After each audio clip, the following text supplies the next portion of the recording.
Hello and welcome. This is Grant Hughes of Grant Hughes Investigates on YouTube. This channel evaluates all aspects of true crime. As you are aware, videos and live streams in this genre often discuss elements of crime that may be disturbing to some viewers. If necessary, take the precautions needed to avoid these feelings. Factual information related to cases is the key to fostering rational true crime discussions. Fortunately, you will find that here. Please hit the like button only once, share the video, and subscribe if you like my content. Thank you very much for watching.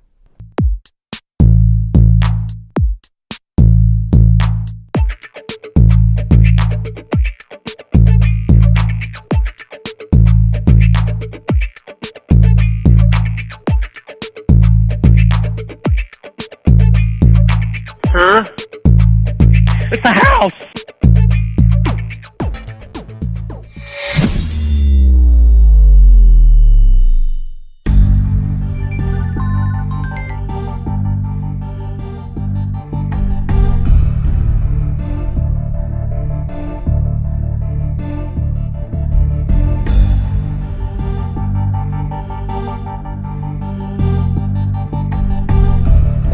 My phone rang right as I was starting.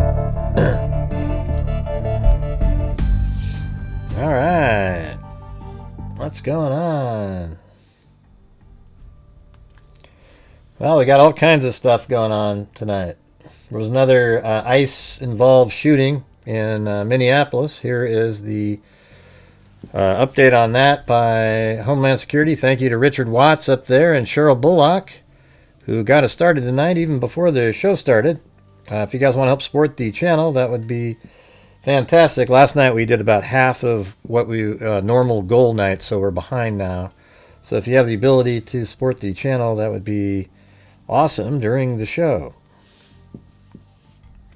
So here's Homeland Security at 6:50, so it's probably a couple hours ago. Federal law enforcement officers were conducting a targeted traffic stop in Minneapolis of an illegal alien from Venezuela who was released into the country by Joe Biden in 2022.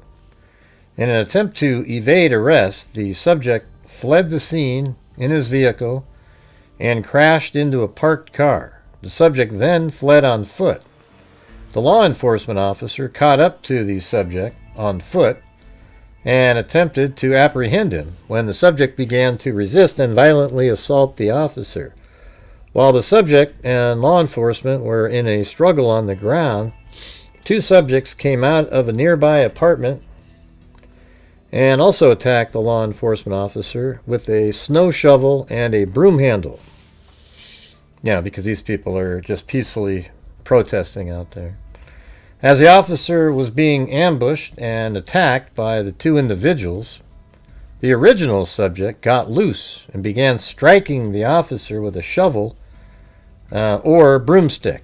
Fearing for his life and safety as he was being ambushed by three individuals, the officer fired a defensive shot to defend his life. The initial subject was hit in the leg, so he actually only shot him in the leg.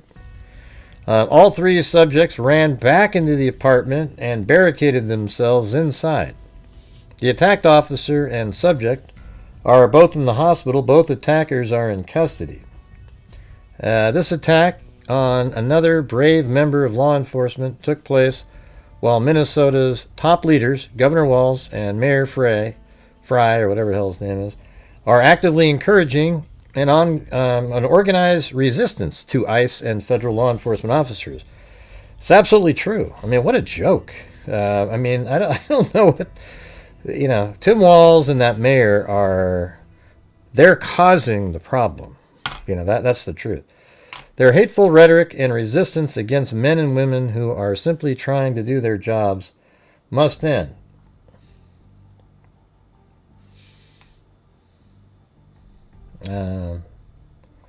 Let's see. Federal law enforcement officers are facing a 1,300% increase in assaults against them as they put their lives on the line to arrest the criminals and lawbreakers. Yeah, that's nuts, man. Absolutely crazy. Yeah. It's embarrassing. It's just, man, it's wild. All right, so now we're going to go to the Tepe case. We've got hey, there was a press conference today, the first one that I can remember, and then some articles we can take a look at.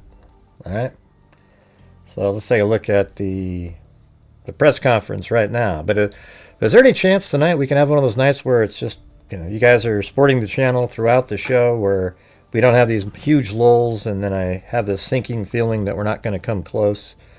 If you're wondering why, my channel actually donates thousands of dollars at the end of each month, and the only way that happens is if we're reaching goals and doing well on a nightly basis. So if you have the ability, that would be greatly appreciated.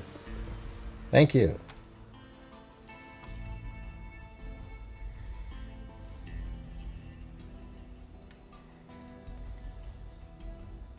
Columbus or an outside entity like. Hold on.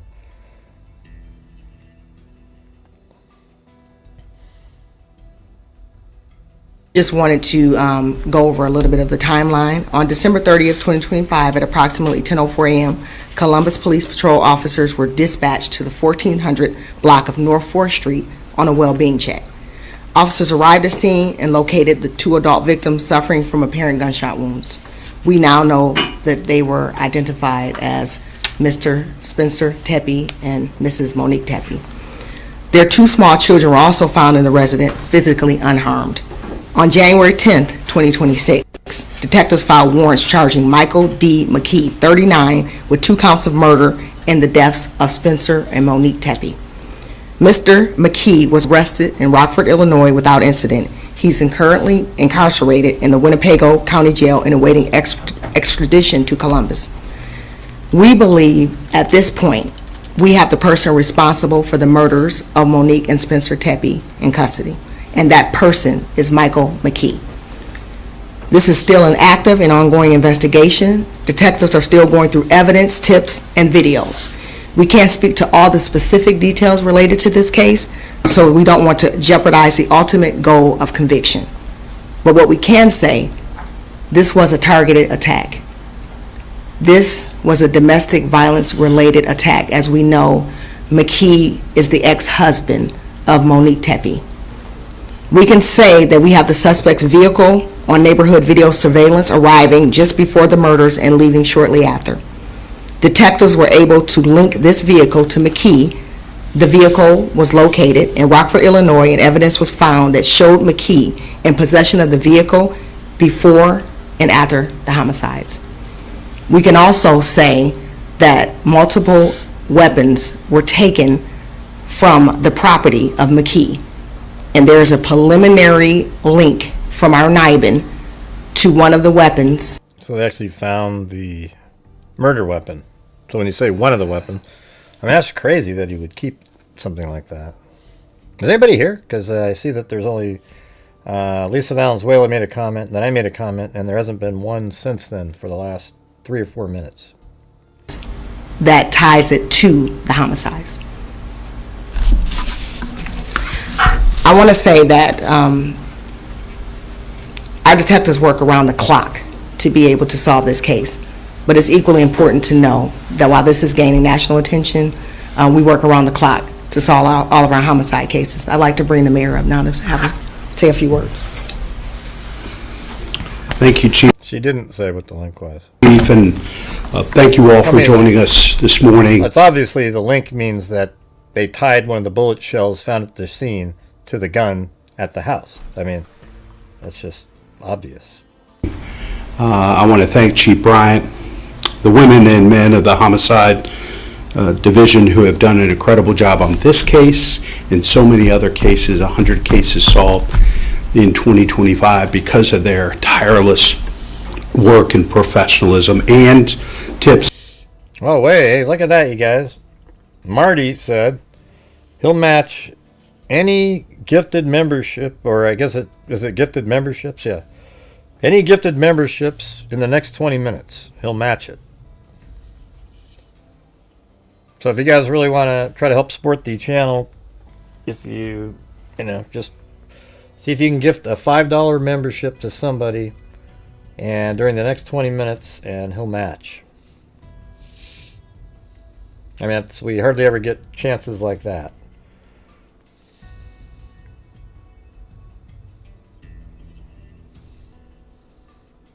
Did you guys see that? Jeez. Some information from the community that helped us achieve such incredible solve rates. I want to thank also Hey, look at that. Jim Lawn did 5. Come on, you guys. members of the press for sharing timely Why don't you set a maximum, just in case? information, including the video footage of the person of interest that we know now is Mr. McKee.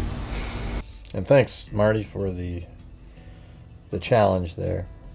Members of the community for supporting CPD's investigation and for continuing to pray and support the Tepe family, particularly these little children. Just want to take a moment to express gratitude, grief, Hey, thanks. We say howdy here, and Jessica Schubach. and resolve, not only for myself, but for the entire Columbus community. Grateful to the Division of Police for their professionalism and Thank you, Carol. persistence, and for their tireless work and collaboration that led to this arrest. Was it 7:15? So we got till 7:35. Followed the facts and evaluated every credible lead with intentionality, integrity, and care for the victims and their families. I also want to thank members of the community who stepped forward with video footage and tips. Like so many cases CPD solved in 2025, the public helped us work this case. It's a clear example of how Thank you, Michelle H. public safety is strongest when police and community are working together. I'm encouraged by the cooperation that continues to grow between our police and our residents. I pray this collaboration will help us prevent violent crime from happening in the first place, but it's also a powerful, powerful tool for solving crime when it does occur. The tips that were submitted in this case. Hey, Jim, what does that mean, your sentence? I think you typed in the wrong thing up there, Jim Lawn. But thanks for the memberships. But you guys, we just got a great opportunity here. 2 for 1. So if you're out there and you can help support the channel by purchasing a membership in the next, I guess now we got about another 16 minutes left. That would be awesome. I don't think mine counts, so I can't send it in and then have it count. Mattered. And I'm grateful to the residents and businesses who shared information. As Chief described, this was a targeted domestic violence attack that resulted in the deaths of 2 people and irrevocably changed the lives of their children, families, colleagues, and friends. Our hearts remain with Spencer and Monique, their loved ones, and especially the children impacted by this unimaginable loss. As this case now moves through the criminal justice process, we'll continue to respect this investigation and allow investigators and prosecutors to do their work.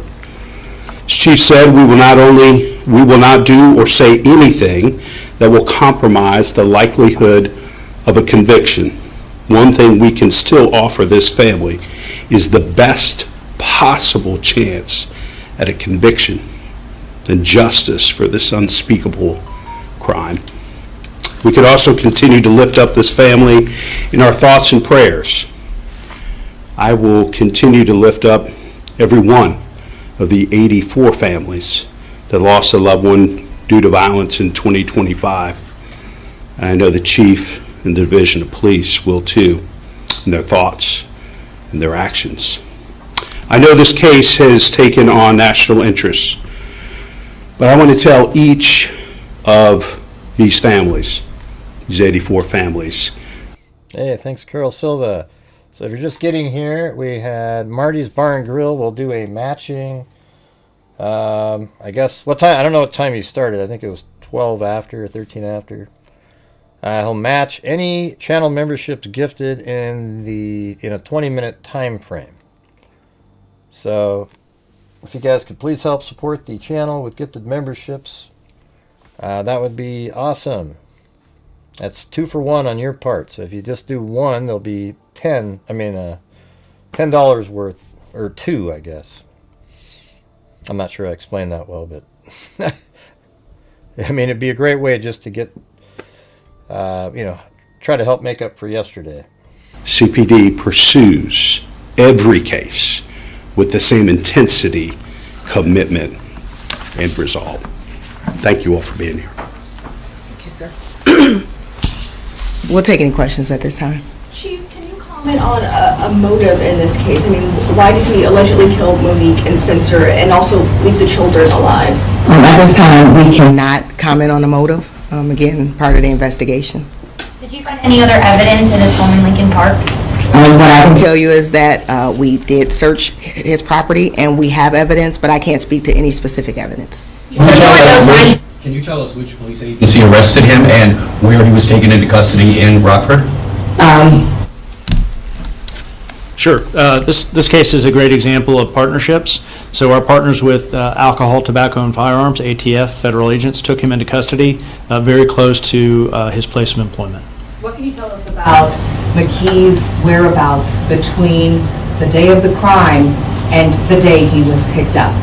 Part of the investigation, unfortunately, as we talked about, we're not able to share specifics, but what we can tell you is that we have evidence that he was there during the time of the actual homicides. You said there were no signs of forced entry. Are you able to say any more about how he got into the house? Unfortunately, we're not able to talk about that at this moment.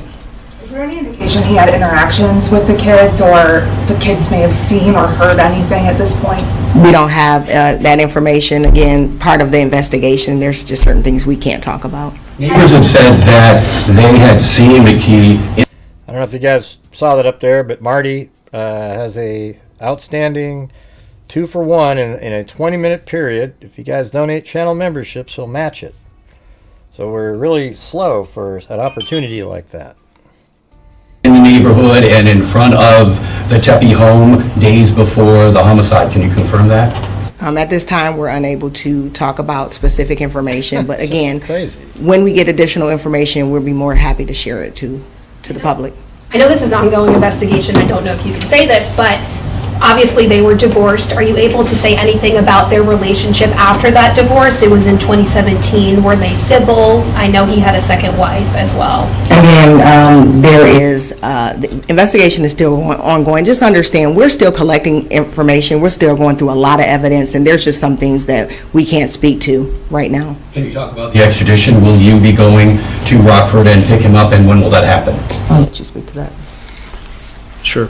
We have policy related to extraditions. Felony warrants out of state are primarily handled by extradition companies, and so the determination of whether or not it will be detectives from Columbus or an outside entity, likely an outside entity, but the logistics are being worked out as we speak. Any idea when that will happen? I don't know when that will happen. What kind of weapons did you find in his home? We can't speak to specific weapons, but we did recover. Hey Marty, can I donate a few? Or I mean, I don't know. It just seems stupid if I do it. It's just a waste of. I don't understand why people aren't jumping on this, because man, you could easily almost reach the goal early on, and now it's Multiple weapons from the home. From his property. How quickly was McKee thanks, a Michelle. suspect? I know Hey, that family told us they pretty much assumed that it was. Maybe I that can do 5. He was behind this crime. What I can tell you is that every piece of evidence, every tip that we received, we immediately began to investigate it. So I can't give you a specific timeline, but any information that came in was immediately evaluated and investigated. Are you able to say about how many tips you received? Obviously, people became really attached to this case. Do you know specific numbers? We don't have an exact number of the amount of tips that came in, because some of them were the same or similar. So it was numerous, and it was from multiple sources, which was greatly appreciated from the community, the media, the past individuals that were knowledgeable and familiar with the family and then the residents of the area, which ultimately led us to this day right now. We know digital forensics play Sorry, go ahead. We know digital forensics and DNA play a big role in investigations these days, but it doesn't happen in 60 minutes with commercial breaks. Is there any sense of the timeline of when some of that information will become available to you guys through that testing? We're continuously looking for information, waiting for information. Unfortunately, we can't give you a specific timeline, but we're continuously working to get that information in. The family mentioned that Monique previously said that he had been abusive towards her in the past. Was there any evidence or indication of that prior to this incident? What I can tell you is that we did not have any reports, or we did not have any information related to any type of incidents regarding the ex-husband. And You guys, I don't think we have a few more minutes here, so if you can help support the channel by donating some channel memberships. Marty's got a matching going on here, so if you could please support the channel with gifted memberships. It was a 20-minute period, and man, what a great time that would have been if you guys could all just think of, you know, a Snickers bar, whatever the hell it is. It's gifting one membership and he'll match those. And Monique. Can you tell us if McKee and Mrs. Tepe had any contact leading up to this incident, months, weeks? Any stalking concerns there? Again, what we can share with you, we are sharing with you. There are some That just sucks that they can't share anything. things that we can't share for investigative purposes, but what I can tell you again is that we didn't have any reports or anything linked to that specific location as it relates to the ex-husband and Monique Tepe. Do you believe he's the person in the video that you shared, the person of interest? We do. Okay. Thank you, everybody. Thank you. Thank you. Yep, that's it. Ah, man, how lame is that? I have to donate money, my own 5 to get the matching on some of that. Yikes, it's embarrassing. But hey, what did we get to? Maybe 20, I think. Yeah.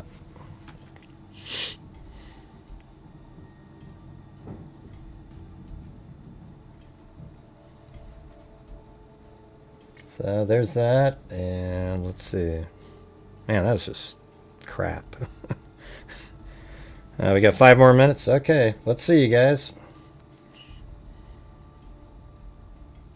No, they didn't say how he broke in. They didn't say anything, really.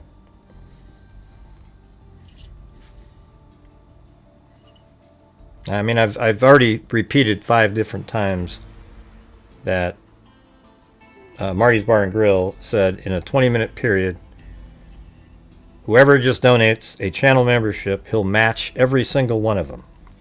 And it seems like that wasn't interesting to a lot of people. So I don't know if you're listening or, you know, you guys know what we do over here. We try to keep everything moving along throughout the month, raise funds, help support the channel, and then we donate thousands of dollars. I don't know, man. It's weird. Oh my God! Look at that, Jim Lawn. Are you sure? Are you sure now, Marty? There's Jim Lawn. That made a big difference there. Thanks. It's kind of strange though. It's just such a no-brainer.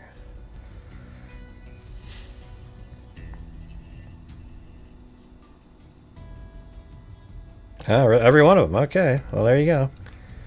And there's Mary Mellon. I think we're at 31 so far.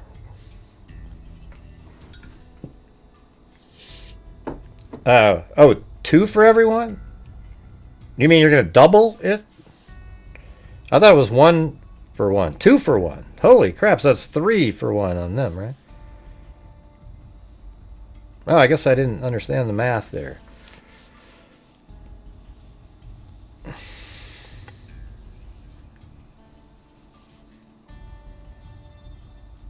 I saw that.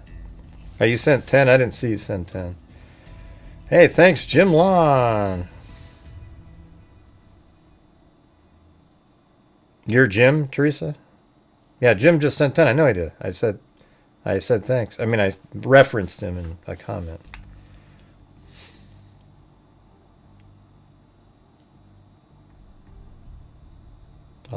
I match 2 for every one. Wow, that's crazy. That's awesome.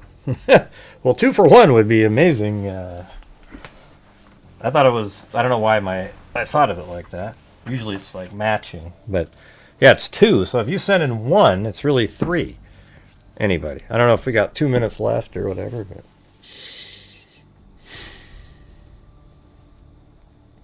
Now we're at 32 now. Or wait, 31.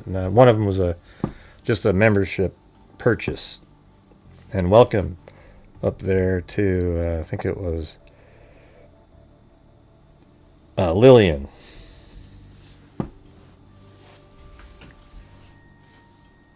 Know what? Know what? Oh, Jesus, Therese, just stay out of like the inner working part of the show. Just comment about stuff we're talking about, etc. We got 2 more minutes left. All right.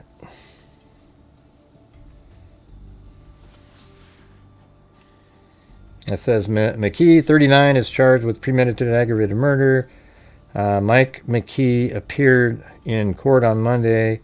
He did not enter a plea, but Assistant Public Defender Carrie, I don't know if it's Poirier or something like that, told the judge he intended to plead not guilty. Myself and many others were well aware of kind of negative impact that he had on her and the abuse that he put her through.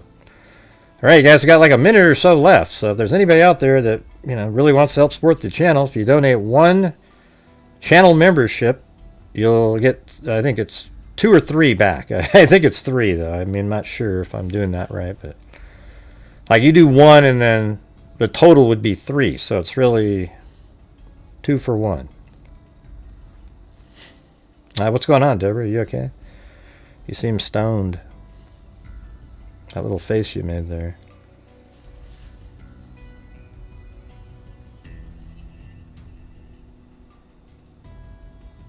Yeah, we know you're not Jim. Hey, thanks, Lisa Valenzuela. Look at that. It's another one. Are we? Is it time run out? Marty? I don't know. I didn't keep track of the initial moment.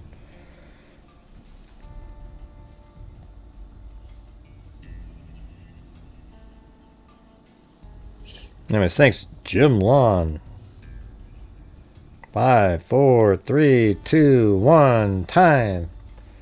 All right, well, I have 33 total over here.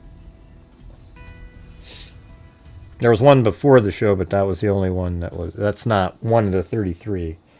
Before the show, they don't put it down on this thing for some reason.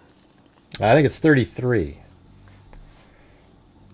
I did do 5. If you want to count those, you can take them off if you want.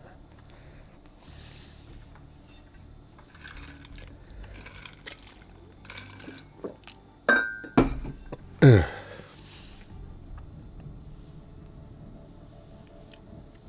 A missing person case in Washington seems sort of interesting. After we go through these articles, maybe we'll do that one next. And then, we've been so busy with other cases. Remember Peaches from the Go-Go Beach one? You guys remember that?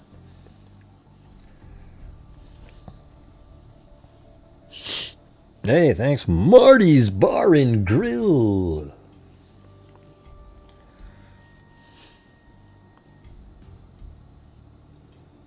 Yeah, Jim Lawn did 15 of the 33. It's amazing. It was such a great chance for other people. It just didn't materialize. Hey, thanks, Marty's Bar and Grill again. Man, we have the entire YouTube community on as channel memberships. Look at this. That's crazy. Hey, thanks, Marty. Yeah, well, he said he was matching 2 to 1 for every single one gifted. That's why it's so. I mean, I don't know. I'm glad it wasn't a ridiculous number. I mean, that would be. Anyways, thank you so much, Marty's Bar and Grill, and thanks Jim Lawn for making that big Oh, and they did another 10. Man. Well, thanks. That was extra, but man, I really appreciate it. Thank you.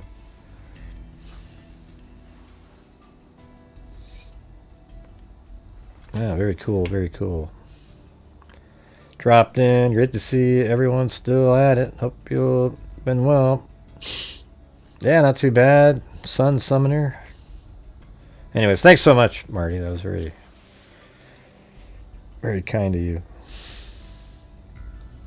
Hey, by the way, I got the, you know, there's these little ice cube makers for if you want to have just like a whiskey or something.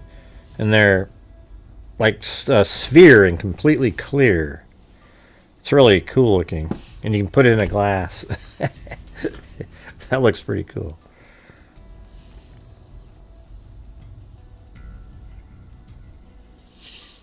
Anyways, thank you again.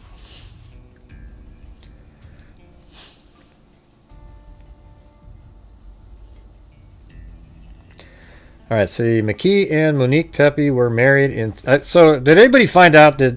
Was McKee ever remarried again? It seems like he was. Or maybe just she was and he wasn't. Maybe that would explain it a little bit more.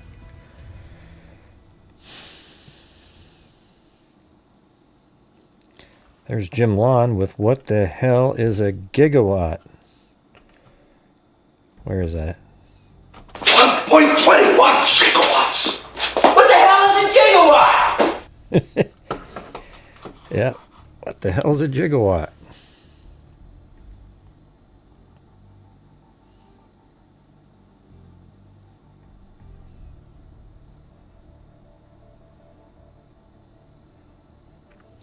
Interesting names. What do you mean? Big Darren. They're just regular names. Well, they're all at names. Everybody has an at name. Sometimes there's trolls in there, obviously.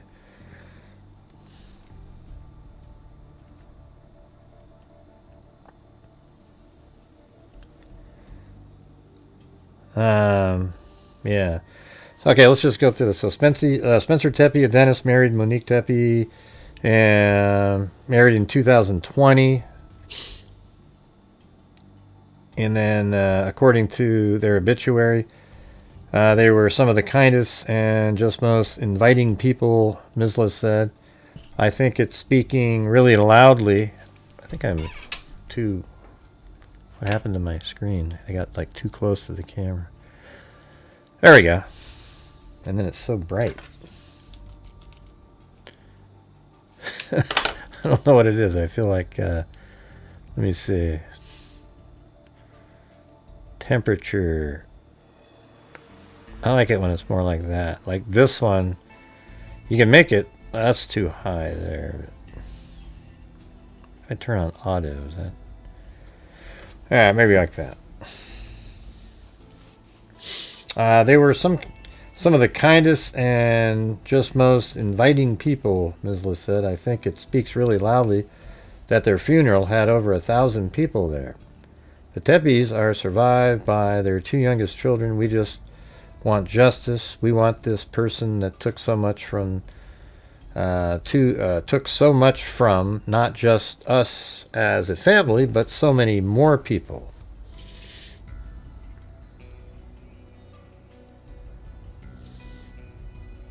She just had to get okay, right here. The family of slain Ohio couple Monique and Spencer Tepe is speaking out about Monique's ex-husband, who is accused of shooting the young parents in their home.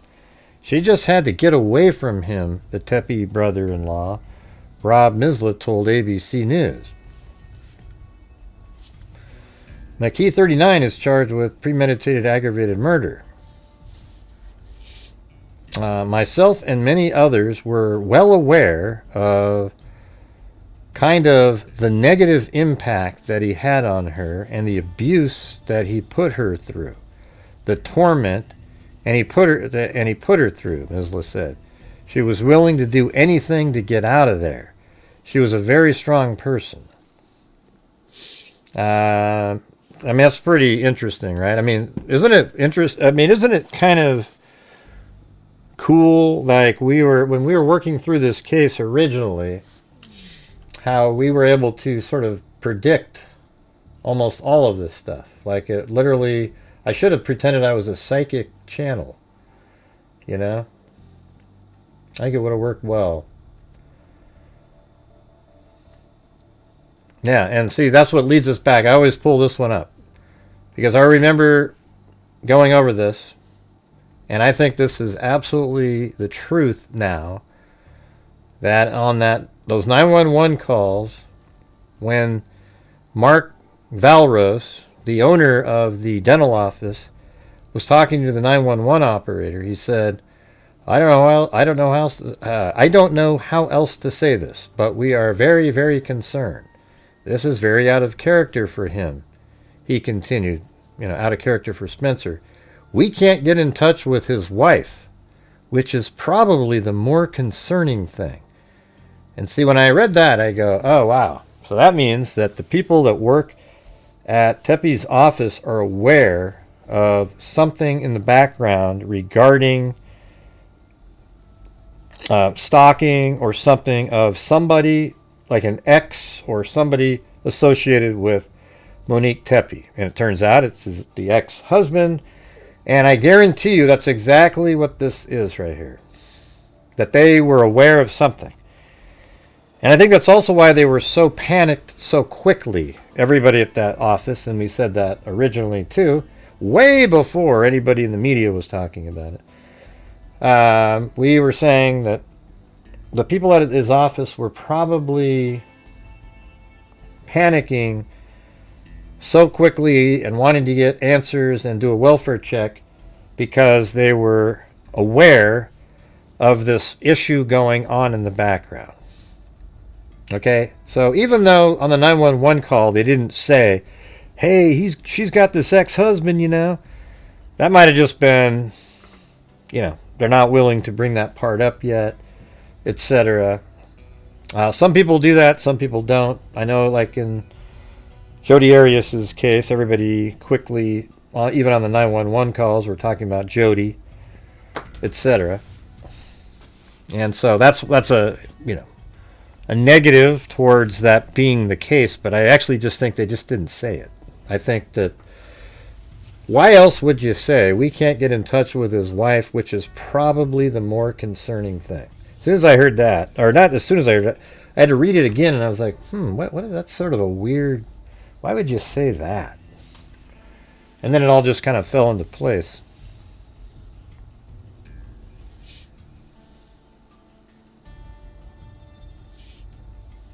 No, it doesn't, Big Darren. No, that doesn't mean that at all, Big Darren. I mean, I don't know. See, it's almost like, what? Whenever I see you come in here, what you always do is, like, almost intentionally try to be just opposite, and it's always less logical. I mean, what your answer there is not logical at all. Doesn't that just maybe indicate that they were even more worried after she didn't reply because now that's two adults? No. He didn't say that. He said, we can't get in touch with his wife, which is probably the more concerning thing, meaning they couldn't get a hold of the wife. All right? See, that has nothing to do with what you just said. It's like you didn't even read it. Yeah, so we already had that. And we're going to go out here, back to 14. Maybe check this one out. Ohio couple slangs wife was terrified of very emotionally abusive ex-husband, now charged with murders, family says. The arrest of an Illinois surgeon, I guess the word is contrarian. No, it wasn't, Big Darren. The arrest of an Illinois surgeon in connection with an ex-wife and her husband's killing did not come as a shock to the slain couple's family, a relative says. Let's see. Monique Tepe. Here's the thing, everybody. I'm just going to say it one more time. The fact that they were so quickly worried about them was already something. And then when you hear that it's even more concerning that she's not answering, because I guarantee you that means that at work he's brought up the fact that there's this psycho X. And it turns out there was like some, court filings and stuff more recently. Guarantee you that's what it was. They probably even said, hey, if the X ever shows up here, don't let him in, things like that. That's what happened. Yeah, it's like being contrarian for the sake of being contrarian, even though the contrarian argument's less likely. Like what we do on this channel is we pick the thing that's more likely, and I just keep moving forward. I don't mind if people have, if you have something that's slightly less likely but still interesting, then that's cool. But when you come up with something that's not even close, then it's like a complete waste of time. It's just doing it for the sake of doing it.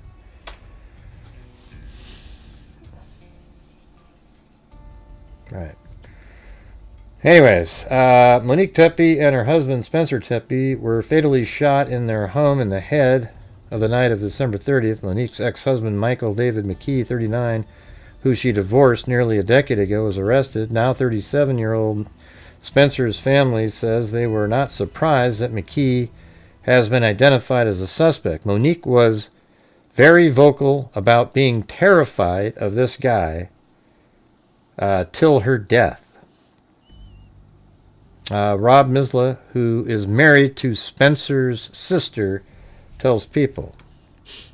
Remember how people were accusing this brother-in-law? But hey, guys, now if you're still watching the channel, we can still make up for yesterday by supporting the channel any way possible here. If you want to buy some memberships, super chats, etc., that would be fantastic. Let's see. Monique was very vocal about being terrified of this guy. He was very emotionally abusive to her, to the point that it changed her as a person. Authorities have not explicitly accused McKee of emotional abuse. People has reached out to the, let's see. Authorities have not explicitly accused McKee of emotional abuse. Right. Right. You're just hearing, which is probably more accurate, from the family who knows. It wasn't immediately clear if McKee had tried to contact Monique, 37, since their divorce in 2017. Police haven't publicly commented on a possible motive behind the killings, but an expert tells People why an ex might return even after years of separation.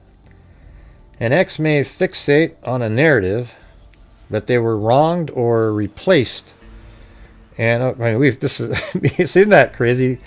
Like, they had to get an expert to say this, and we've said this exact same thing. I mean, literally the same thing. I mean, it's just common sense, right? But when an expert says it, ooh, did you see what the expert says?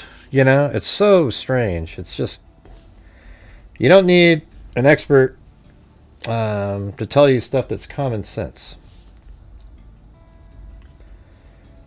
An ex may fixate on a narrative that they were wronged or replaced, and over time, that grievance can harden. Jonathan Alpert, a psychotherapist and author of Therapy Nation, tells People they ruminate, rewrite the past, and build an internal storyline that turns the former partner into the source of their distress. Right. And what I said was, without being an expert on, psychotherapy, I said, I think that as his life went on, he saw the happiness that Monique and Spencer had, and he thought, man, that should have been my life, and my life isn't doing very well, and he started blaming Spencer for taking, somehow he blamed him for taking her, And he's more angry at him. And then with Monique, he still cares, but he's going to punish her anyways and shot her in the heart because she broke his heart. Hey, thank you. What is it? Rouge around? Or rouge around? Or something? Yeah. Well, thank you.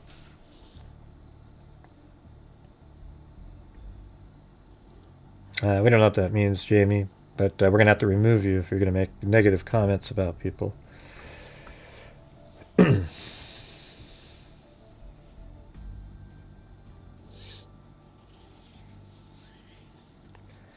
New court filings be to renew the court contact order? Maybe.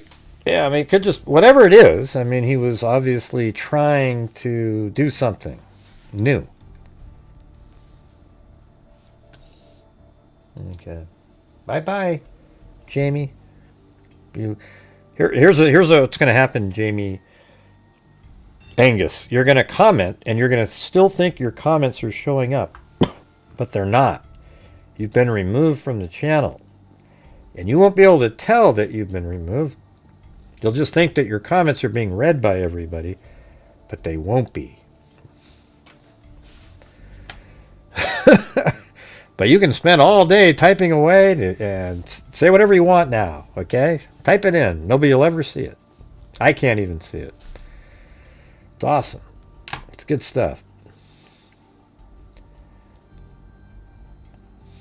From the outside, there are obvious warning signs, Albert says, but internally, the offender may have been dealing with a grievance for years. And the new partner or new family can become a trigger because it symbolizes a life they feel they were cut out of. See, that's exactly what we said. The Tepe family was very confident that authorities identified the right suspect. McKee was arrested in Illinois, where he is based. On January 10th, he was initially charged with murder, and the charges were upgraded the following day. I heard a podcast host say that they're obsessed with this case, and it's like, man, why admit something like that? You're obsessed with it. I think it's interesting, and I like putting all the pieces together that I can, but obsessed, it's a little much. Hey, thank you, Rouge. Tell her to bark into the spirit box. I don't know. McKee is awaiting extradition to Ohio, and et cetera, et cetera. Okay, let me move on to the next one here.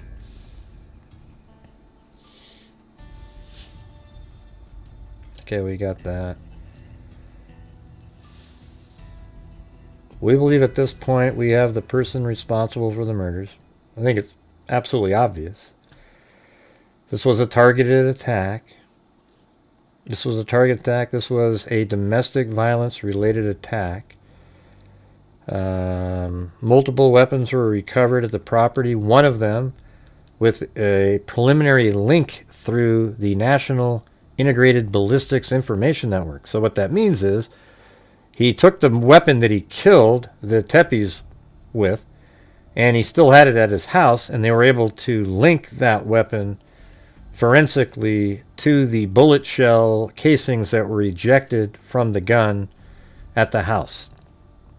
I mean, this guy, what an idiot criminal this person is. Thank God, though, See, that's the thing, is you got these criminals that their desire to kill, kind of like Koberger, make them turn into blithering idiots. I mean, they do stuff where they don't really think, they think they've got it all planned out, and they've carefully thought of this and this. And then they just don't do anything. I mean, it's crazy, right? I know, they always think that. Sun Summoner. They always think they are so much more clever than everybody else. And they end up, a lot of them are just idiots. Every single case, it seems like, there's always something that you go, really? Like if you were going to commit a crime, what you would do would be make sure that there aren't toll booths that you have to pay, park like 3 miles away on a road, and have your cell phone left at home with the completely, like, even just turn it off at your house. And then you would, let's see, your vehicle, you'd probably want to use a vehicle prior to like 1990. Try to find some old car that you can drive that doesn't have any kind of GPS tracking of any way, shape, or form. And then you walk with a hoodie and try to make yourself look different than you normally look. You do it. Then you walk back to your car, and then you're way away. So when you finally get back to your car, you drive away, and then you discard various items that you might have used in random places that also don't have surveillance footage. Maybe, like, for example, I always say, like, you could drive up a dirt road that's just sort of like a logging road, dig a hole that's like 4 inches wide, 2 feet deep, and then put the weapon in there, cover it up, pack in the dirt, and then just lay a rock over the top. Nobody's ever finding that. Okay? It's just so amazing, though. These people, oh, yeah, I'm bringing my gun back to the house. Hey, I'll turn my phone on right after I leave the murder scene. A.K.A. Koberger.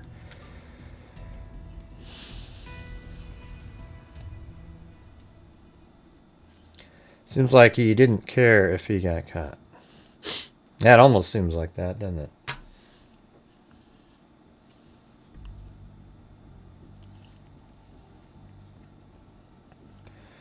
Today's arrest represents an important step towards justice. Yep.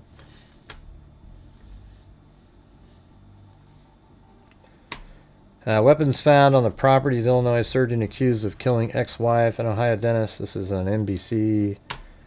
Police say weapon linked to the death of an Ohio dentist, and we know that they were shot, so that's what the weapon was. After his arrest, multiple firearms were seized from the property of Michael McKee, one of which, and they linked it ballistically, so we know it was a gun that they matched, not a knife or something else. So that means if they made a ballistic match, that means it matched the gun that actually killed him. Because there would be no other way you would know that. I mean, if you didn't fire the other gun, there wouldn't be a shell casing to connect it to if he had another gun.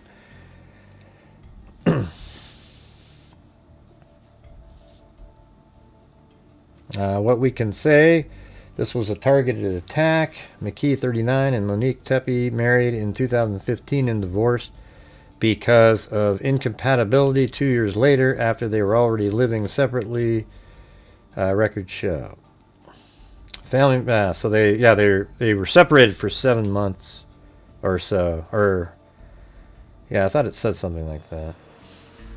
Family members said they lived together for only they lived together for 7 months and alleged that McKee was emotionally abusive.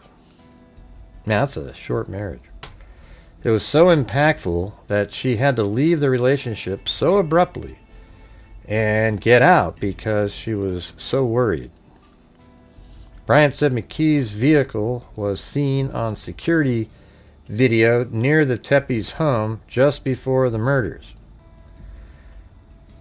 This being such an ongoing and very fluid investigation, it's really important for us to make sure that we share the things that aren't going to compromise the case.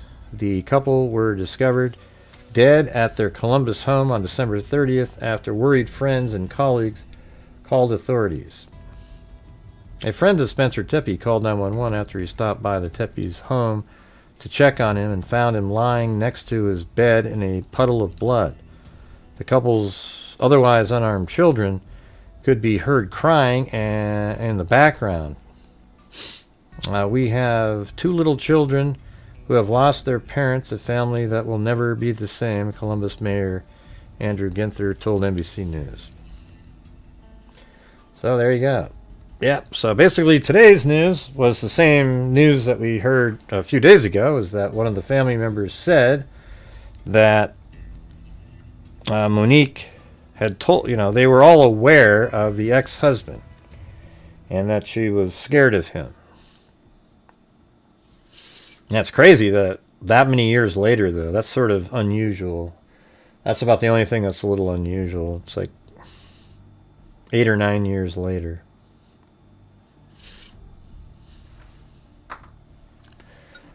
But hey guys, if you're out there and you can help support the channel, that would be awesome. Maybe get some more channel memberships, like Marty's Bar and Grill gave out earlier. That was pretty amazing. And thanks to everybody else who helped out in that challenge. All right, does anybody have any thoughts on that at all, or?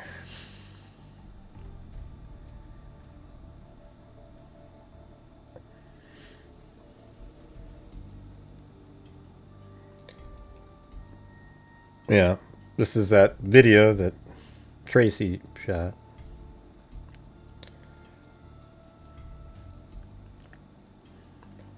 Yeah. So, I don't know. I think it's, I mean, this stuff's great and everything. I just think he went down the alley, down right around this area. That's where the camera was, and then he came all the way down, from way down there, this direction, and then I think he eventually went over like either that fence or the one on the other side of the garage. Okay, so that's it. And I don't know how he got in. Did he have the code? I don't know if it's 5 or how many digits it is. Did he have the code to get in, or did he know that there was a window or something that he could kind of get in? Somebody made a pretty good point. Maybe that lower window is one of those ones you turn the thing and crank it and it opens up. And if that's the case, I don't know how you would fit into that. But, I mean, I guess if it opens completely perpendicular, you still might be able to slide in through there.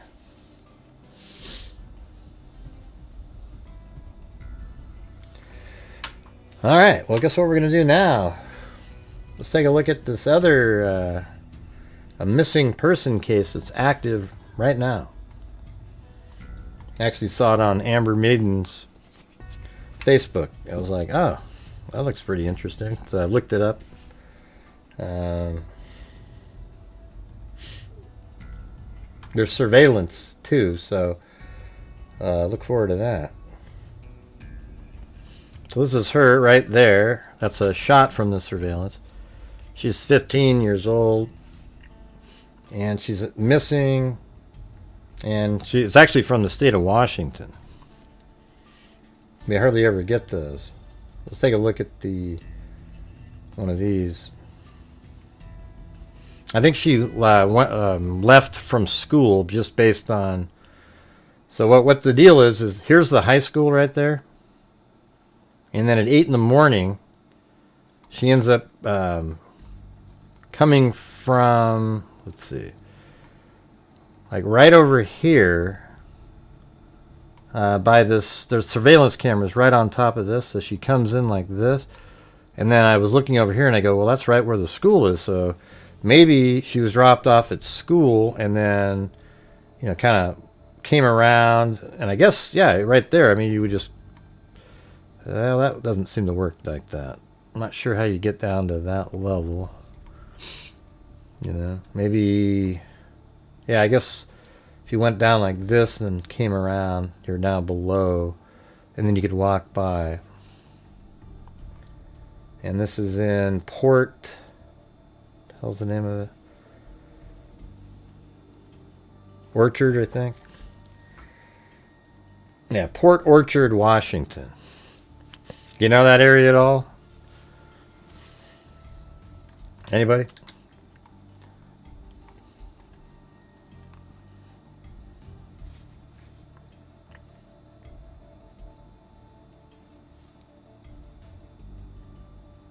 have that one.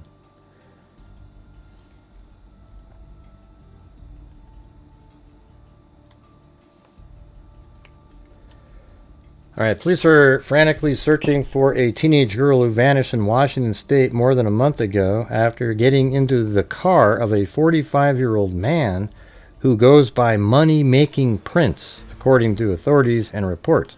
I think this one is absolutely, she's been trafficked. I have no doubt whatsoever. I mean, I think that's literally what happened. Ashylynn Hanley, 15, was last spotted on the morning of December 10th, possibly heading to Seattle.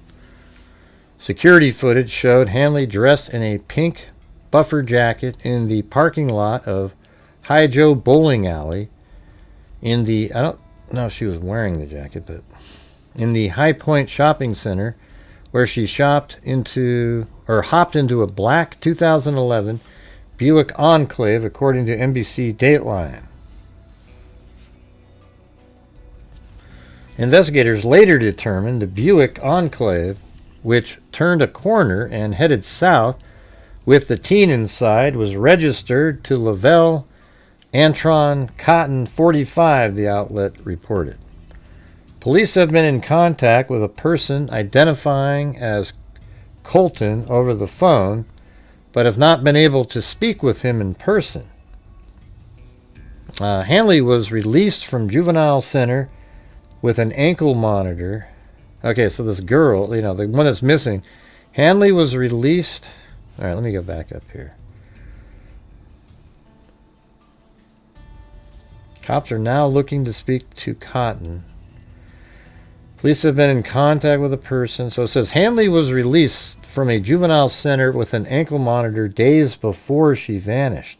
So her parents were probably like, man, she's going to leave with this person. But obviously they must have taken this thing off. Her mother Jade Hanley told the outlet. It's not immediately clear why the missing teen had been at the center. She had been living with her paternal grandmother and was driven to school, there you go, see, by her on the morning of December 10th, though she evidently didn't stay there. So I hadn't read these yet, but I was just looking at the map, and that's what it looked like was going to be going on. So she's not wearing the pink jacket. So I'm not sure why they said she was wearing the pink jacket. Jade Hanley was contacted by officials who told her that her daughter's ankle monitor had been cut off and last pinged near the bowling alley. I got off work and I went to the bowling alley and I asked if they had any video footage of their parking lot, she told the outlet. How did she know that? What would make her want to look at that? That's a little bit weird. So you got off of work and you wanted to go look at the bowling alley footage? How did you know to look there? After viewing the security clip, the alarmed mother contacted police to report Hanley missing. She pretty much a happy kid. She's stubborn. She doesn't take no for an answer, Jade Hanley said of her 15-year-old daughter. Hanley is about 5'1" and 110 pounds with brown eyes. She had light brown hair when she vanished, but often dyes it different colors, cops said. Hey, you guys, we're on one of those massive LOL trains in here. So if you guys are out there and you have the ability to help the fantastic Grant Hughes Investigates YouTube channel that allows us to do all the great stuff that we do, we are still almost finished with our second round of, it'll be our fourth set of donations, but to the scholarship fund. We've actually done 6,000 3 times, and we're, I think, 4,500 on the fourth set of scholarships. So if you guys, and that helps us do that. So if you're watching the show and you like what we do over here, I would appreciate your guys' support while you're watching the show, if you have the ability to. All right? Thank you. It seems like whenever I say it in my head, this is what it sounds like when I say it. Watch this. When I say that in my head, it sounds like this.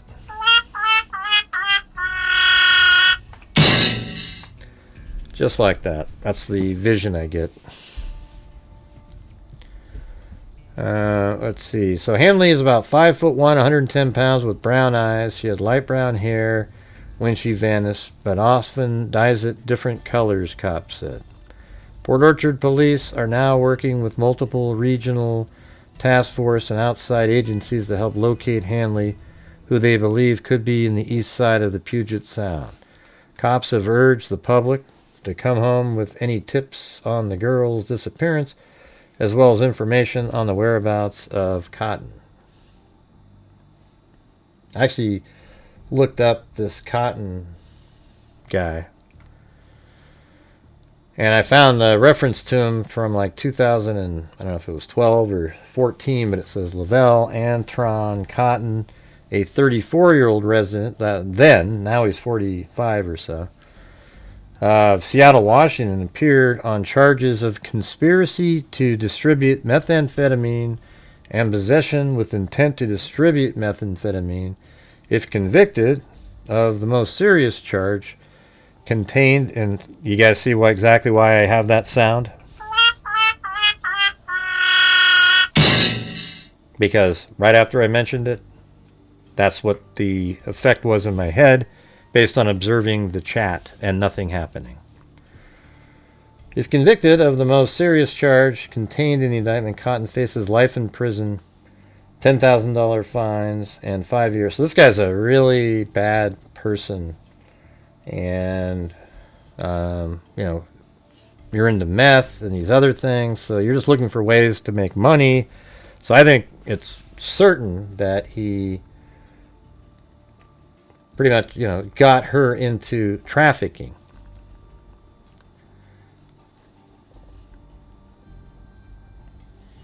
Now let's take a look at the surveillance right now, though. But hey, guys, if you're out there, if you could please help support the channel, that would be great. Thank you. So you can see she's running to, for some reason, at first when you're watching this, you're not really sure what she's doing. And she's running by. And then when you go over here, you're still wondering what she's doing. But she's definitely in a hurry, and she knows what she's looking for. And then they zoom in, and then she goes right over to this car, but she goes over to the passenger side of the car. And then she sort of knocks on the window. Hey, it's me. Hey.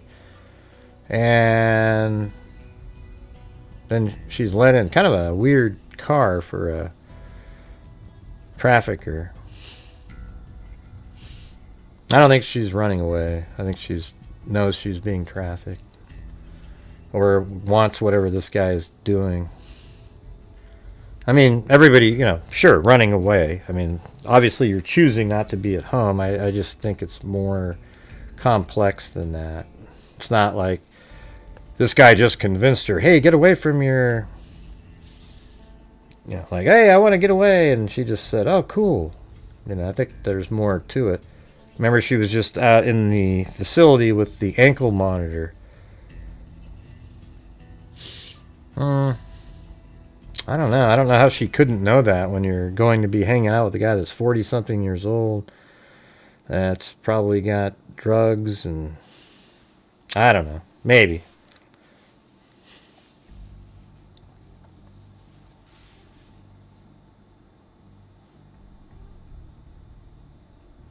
Might be right. I don't know. That's just... I don't think... Well, of course she went willingly. We all see it on the video. We don't need to, pretend that she's not doing it willingly. I mean, it's just obvious. The video is self-evident. There's nothing in it that's like, oh, wow, I wonder... she walks through here. Obviously, this person said, hey, I'm waiting in the parking lot. She already knows what the car looks like, in my opinion. And he may have said this is where he's going to be. And she's walking right over to the car. And kind of makes you wonder what's underneath that jacket that she's hiding. It seems like it's such a weird way to hold a jacket. It's almost like she's got a bag under it that she didn't want people to see, and it just looks like a coat. You know, but she got into the car willingly. She, you know.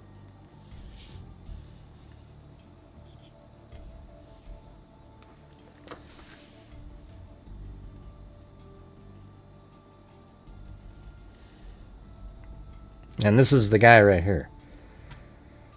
Lavelle Antron Cotton. Career criminal.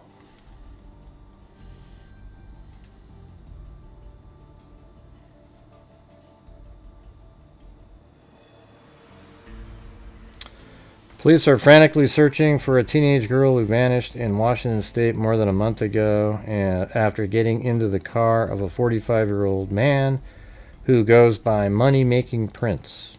Ashylynn Hanley, 15, was last spotted on the morning of December 10th, possibly heading to Seattle. And then security footage showed Hanley dressed in a pink puffer jacket. See, that's bullshit, you know, right? I mean, she's not dressed in a pink puffer jacket. She's holding it in the parking lot of High Joy Bowling Alley in High Point Shopping Center. Investigators later determined the Buick Enclave, which turned a corner and headed south with the teen inside, was registered to Lavelle Antron Cotton 45, the outlet reported. You guys see why now I do this?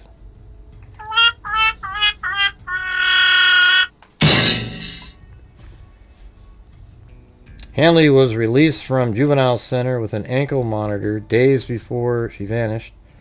Her mother, Jade Hanley, told the outlet it's not immediately clear. Yeah, you said that. All right, let's go to the next one. The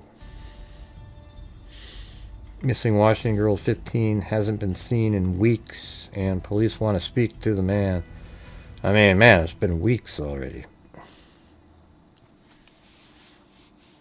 Police in Washington State are searching for a missing 15-year-old girl who has not been seen in over a month. Ashylynn Hanley was last seen on December 10th, wearing a pink puffy jacket. They're saying that again, huh?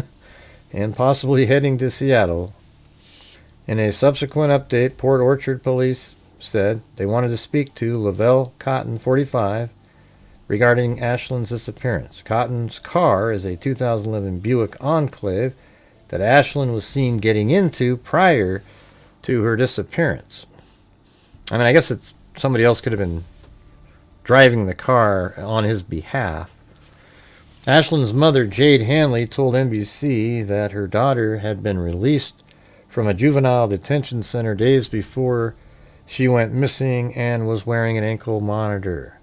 Ashylynn was staying with her grandmother at the time of her disappearance, and Jade told NBC, and it doesn't really matter where her grandmother lives right now because we know that she was dropped off at school, and so that's the last spot. I couldn't find anything. I couldn't find him in Ben Verified. I don't know why. I could try again, but hey guys, I need your guys' support tonight. We've had this massive, like, 50-minute lull in here where it seems like people aren't supporting the channel because Marty was so generous. But last night was so bad that we could use the support tonight just to sort of even it out where it seems normal. Okay, so if you guys have the ability to help support the channel, that would be great. Thank you. I'll try looking him up again here in a minute.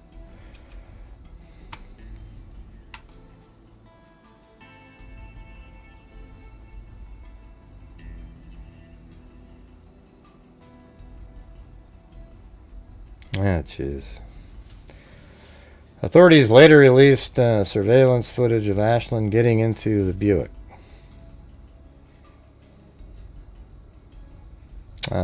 Ashylynn is 5'1" with brown hair and brown eyes. Do you know anything about that area, Marty? You know anything about Port Orchard?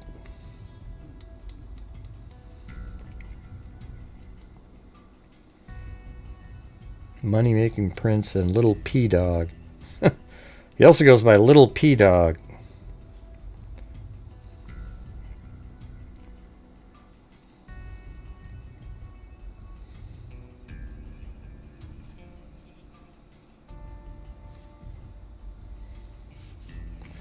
We've been in contact with an individual identifying as Mr. Cotton on the phone. Oh, you don't? Okay. Looks like a kind of a cool little area.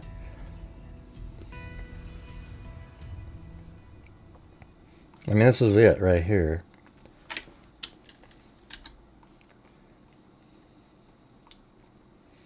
So it's across the Sound from Seattle,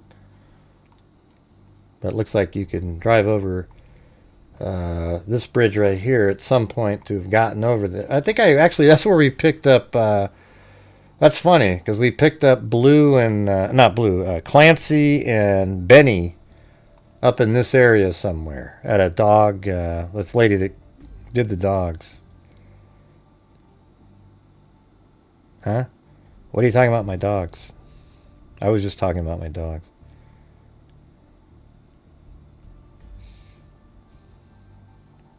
I don't know what that has to do with anything, Lisa. Who brought up dogs? Gray has 2 little P dogs. What? What does that have to do with anything? Anyways, up here we got the somewhere over here is where we actually got Clancy and Benny. But anyways, any of you guys hear what I just said? If you guys could please help support the channel tonight, that'd be great. Trying to make up for yesterday.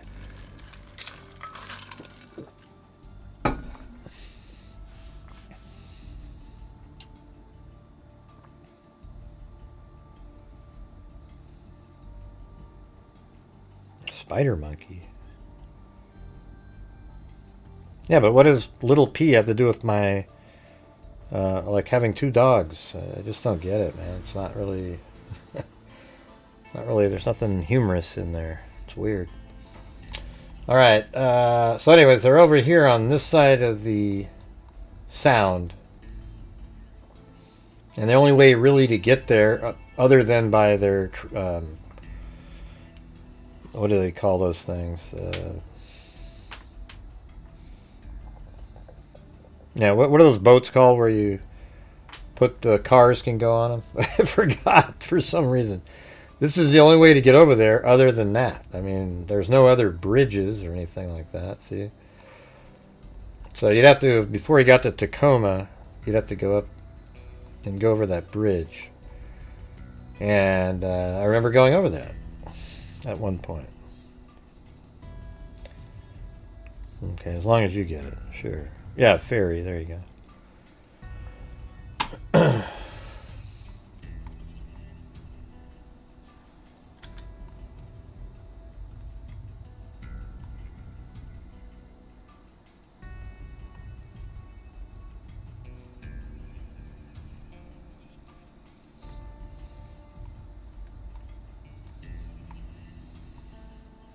You know what's weird is why is Greenland here called Greenland? And then Iceland, which is green, they should switch names just to make it, make more sense.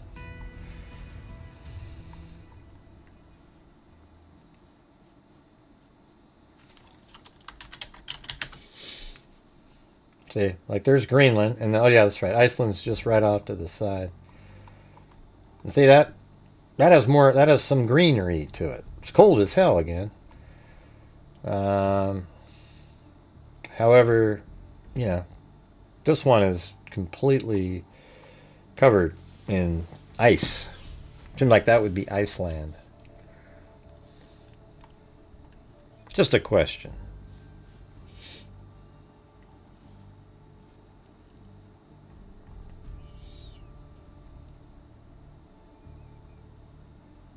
All right, let's see what this last one says. The morning of Wednesday, December 10th, 2025 started like any other. Jade Hanley sent her 15-year-old daughter, Ashylynn, a good morning text. I said, "Good morning, I love you." I hope you have a great day. Make good choices, Jade told Dateline. I didn't get a response from her. It's been more than a month, and Jade still hasn't heard from Ashylynn. The teen was last seen on security footage in a Port Orchard, Washington bowling alley parking lot that very morning. She's pretty much a happy kid, Jade said. She's stubborn. She doesn't take no for an answer. But as Jade told Dateline, Ashylynn is also an at-risk teenager.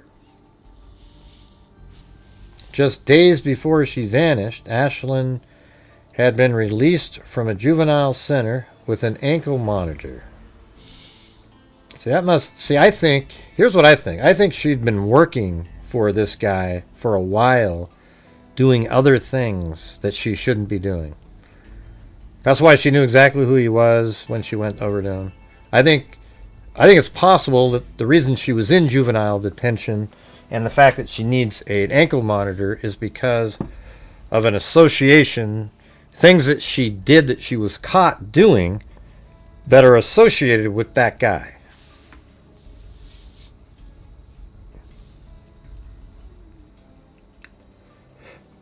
Jade says that on the 10th, Ashlynn's grandmother, let's just go back up here. Just before she vanished, Ashylynn had been released from a juvenile center with an ankle monitor and was living with her paternal grandmother. Jade says that on the 10th, Ashlynn's grandmother drove her to school, but it quickly became evident Ashylynn didn't stay there. Jade says she was contacted by the officials tracking Ashlynn's ankle monitor. Oh, weird. Who told her that the monitor, this might be why they thought she made it to that bowling alley. Let's see. Ashlynn's ankle monitor, who told her that the monitor had been cut off and last pinged at the nearby bowling alley. There you go. I was wondering why. That didn't make sense to me. So there you go. That's crazy. So that gives me the answer to that question that other people didn't probably think was weird, but now it was weird, and that's why it was answered, is because there was a ping there. I got off work and I went up to the bowling alley and I asked if they had any video of their parking lot. See, they didn't mention that a minute ago. So that's where it was cut off. Right when she got into that car, they cut that ankle monitor off. And I wonder if they then quickly tossed the ankle monitor. A smarter thing would have been to put it on another vehicle going the other direction.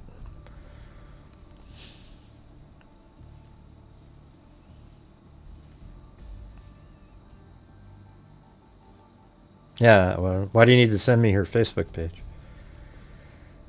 And I don't know where you sent it. I don't know anything. I'm just doing a show here.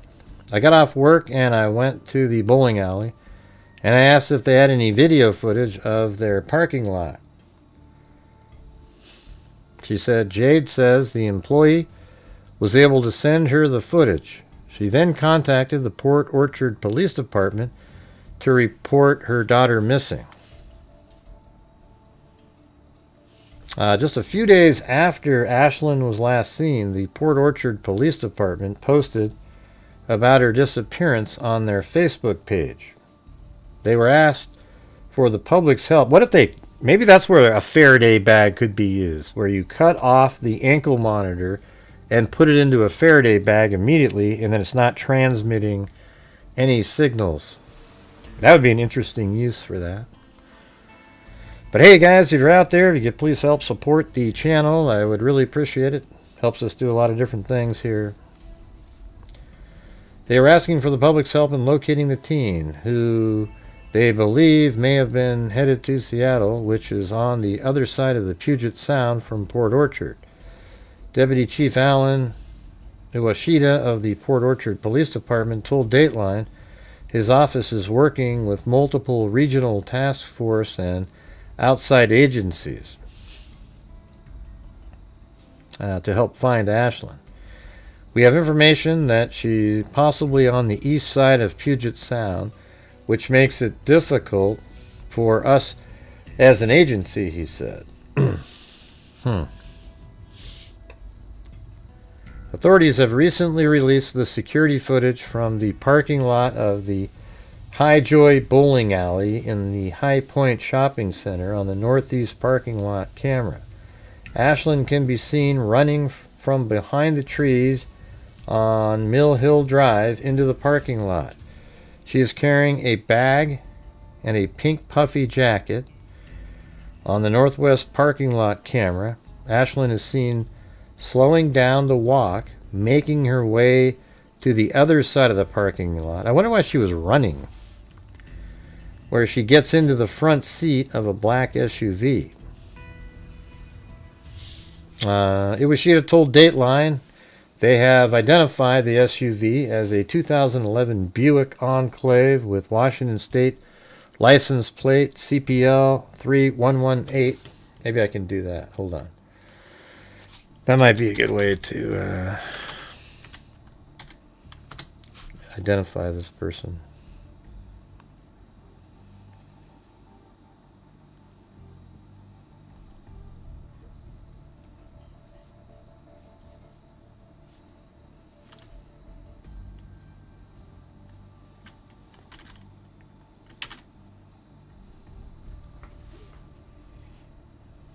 Does that work?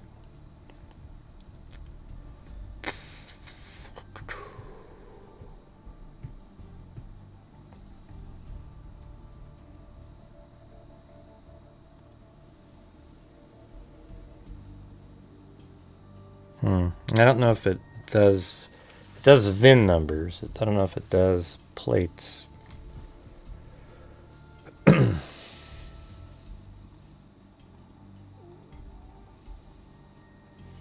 Man, you guys ever seen a lull this long before? In all the years? I mean, this is just... It's insane.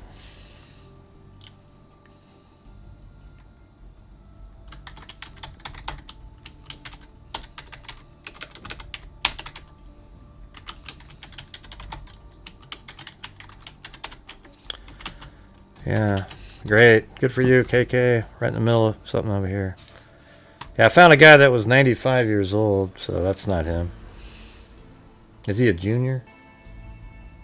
Don't know.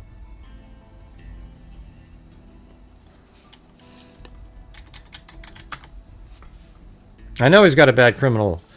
KK, I went over some of his charges earlier. Did you miss that part? Or yes, just I already told you that. He's a career criminal. He's not a good guy. He dealt meth and all kinds of stuff. Yeah, we already went over all that. I mean, at least one from 10 years ago.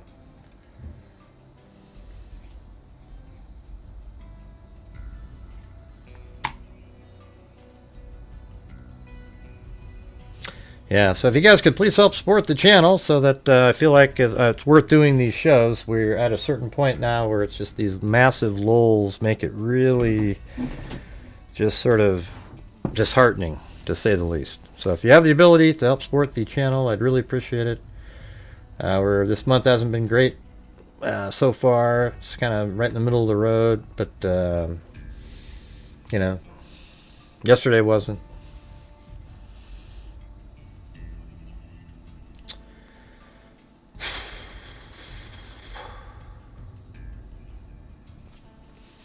At the end of the security footage, the Buick is seen leaving the parking lot and turning left onto Bethel Road, heading south. Ashylynn has not been seen since. The deputy chief is hoping that with the attention of the media and Ashlynn's face out there, she will be located safe. Well, if anybody can kill somebody and still be out on the streets, that's what you get in the state of Washington.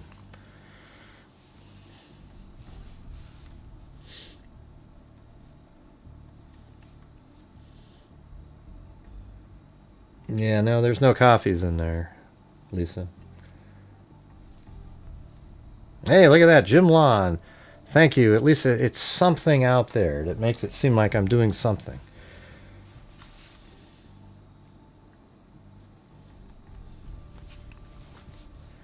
Jade is also hoping to find answers. She submitted the story to Dateline herself. I just want the best for her, and I love her very much, she said. In a follow-up text to Dateline, Jade shared a message meant directly for the daughter. I'm not looking for an explanation or an apology. I'm just looking for you. Whatever you're feeling, whatever has happened, it doesn't change the fact that you are my daughter and I love you, she wrote. Ashylynn is about 5'1", 110 pounds. She has brown eyes and had light brown hair when she was last seen, but has been known to dye it different colors.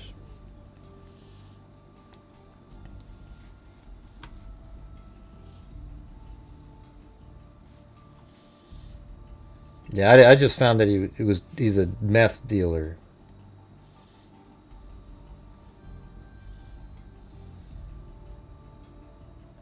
Where does it say that in the link that you sent? You sent me a link of a guy named a reporter, and it doesn't say that in there. Oh, it says over there. Who was convicted of killing a 7-year-old girl in Seattle, or 15-year in Seattle, or let's see, AKA money-making prince, who was convicted of killing a, well, it's not, I don't think it was murder, or he wouldn't be out on the streets, of killing a 7-year-old girl in Seattle, or 15-year-old Ashylynn Hanley, who's missing. Please call Cotton, a.k.a. Prince, who was convicted of... That's kind of a really, one of the worst sentences I've ever seen written in my life. It says, if you can tell Port Orchard police where to find 45-year-old Lavelle Cotton, a.k.a. money-making Prince, who was convicted of killing a 7-year-old girl in Seattle, or... What do you mean, or? What's the or for? Or 15-year-old Ashylynn Hanley, who's missing. What do you mean, or? There's no or. You know, it's either...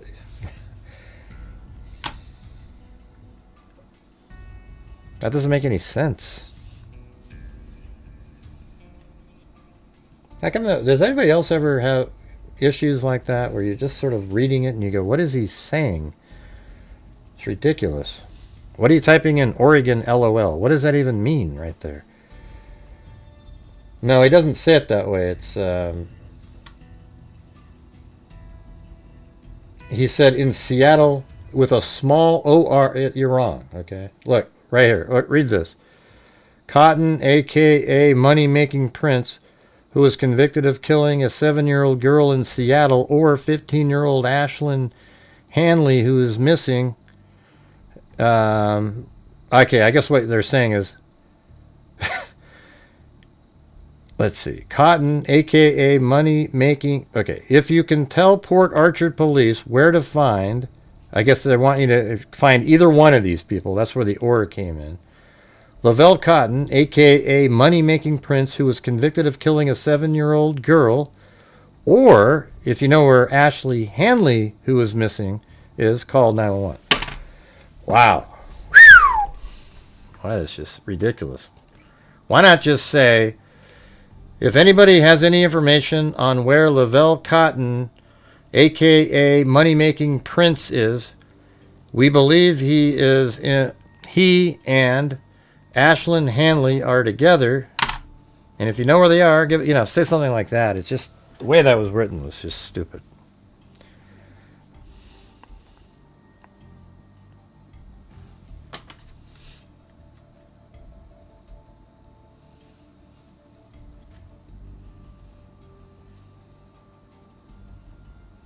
All right, we'll check it out. Thanks, Jim Lime. Hey, thanks. Love you too, man. Thanks. Appreciate it. You do like to joke around. You do like to joke around.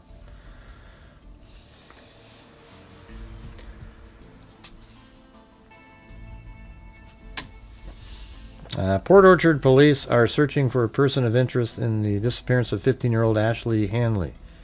Detectives say she was last seen getting into a black 2011 Buick Enclave driven by 45-year-old Lavelle Cotton, who is now being sought.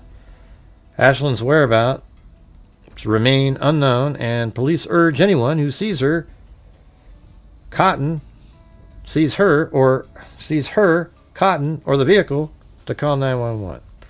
Port Orchard police are asking the public's help to find a person of interest in the disappearance of 15-year-old Ashylynn Hanley. She had been missing since she was last seen on December 10th, 2025, getting into a 2011 black Buick Enclave. The vehicle's registered to 45-year-old Lavelle Cotton, a.k.a. Money-Making Prince, and detectives say he was driving it when she got into the vehicle. He is believed to be in the Tacoma area, so they know that it was him driving. Possibly King County. If you spot either of them or the Buick, please call 911 immediately.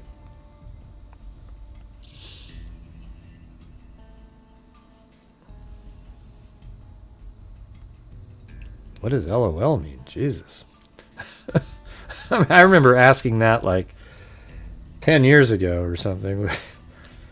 He is believed to be the Tacoma area or possible King County. Detectives believe finding him will lead to the locating Ashylynn. They have spoken with him on the phone, but he has refused to come in to meet with them.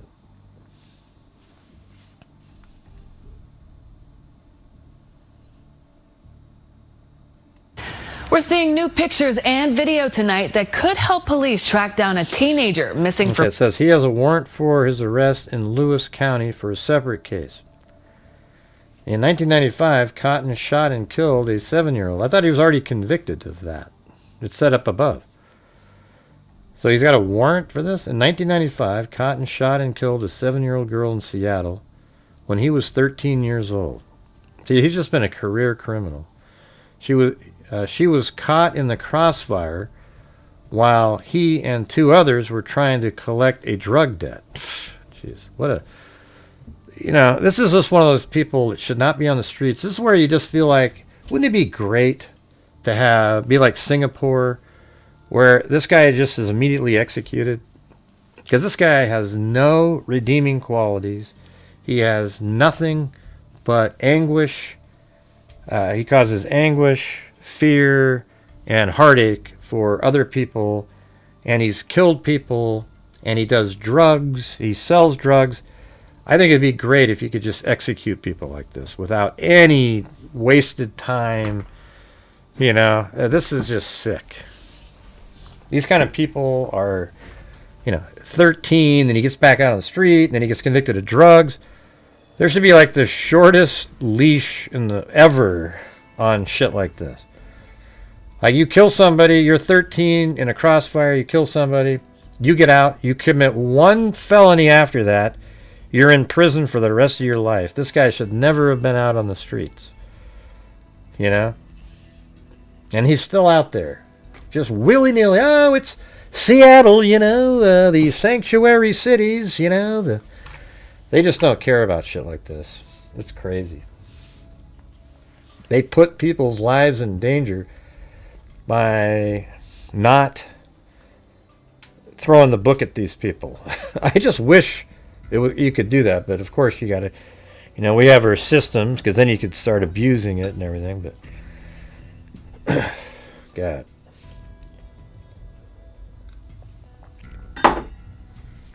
I don't understand why there's a warrant out for him, though. In 2015, he pleaded guilty to smuggling a pound of meth and 2 ounces of cocaine into Missoula, Montana. He was sentenced to 5 years in prison. This guy. 13.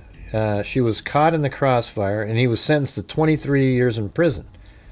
So then how was he out in 2015 committing crimes? Because being in Washington, he was so young. Let's let him out again. These guys are just ludicrous. I wonder how much of that 23 years he served. I wonder if he's in Ben Verified over here. Not Ben Verified. Newspapers.com.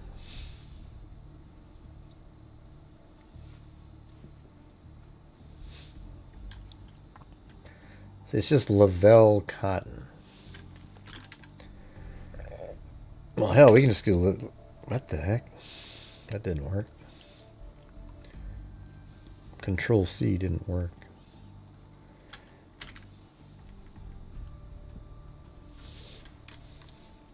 At 13. Let's go all the way back to, when was that? 1999, is that what they said? 1995. So how about we go to 1995 first. Yeah, there you go. Jeez, he's in there. Teen gets 20 years in flophouse shooting death of girl. A teenager who took part in the shooting death of a 7-year-old girl last summer has been sentenced to 20 years in prison. Lavelle Cotton, who was 13 at the time of the girl's death, showed little emotion at his sentencing Friday in King County. November 14th, Cotton told the judge he was sorry for the death of Angelica Robinson, who was shot while sleeping on the floor with her mother in a makeshift bedroom of a Seattle flophouse. I'm sorry for what happened to the little girl. I wish I hadn't been there, Cotton said. I was in the wrong place at the wrong time. Even with time off for good behavior, Cotton must serve 17, so he would have got out when he was 30. 17 years in confinement. His punishment is on the bottom end of the penalty range of 20 to 26. So whoever the judge gave him the least amount is a joke. Judge Patricia Atkin, I guess we're talking to you, said she will ask the State Department of Corrections to assign him to a juvenile institution until he's 18, but the state is under no obligation to do so. Cotton was tried as an adult in the August 11th shooting. 2 other teenagers were charged in the slaying. Royce Hendricks, 15, etc. Okay, let's see. So you got that. May 17th. What does this one say? For the Seattle was convicted of first-degree murder and sentenced last week to 20 years in prison. 1995. May 14th. July. Why is he talking about July? Teen gets 6 years in flophouse shooting. Tony Combs, 16, pleaded guilty earlier to first-degree murder as the driver, so that's felony murder, of a car for Royce Hendricks, 16, and Lavelle Cotton, 14, who shot up the house last August.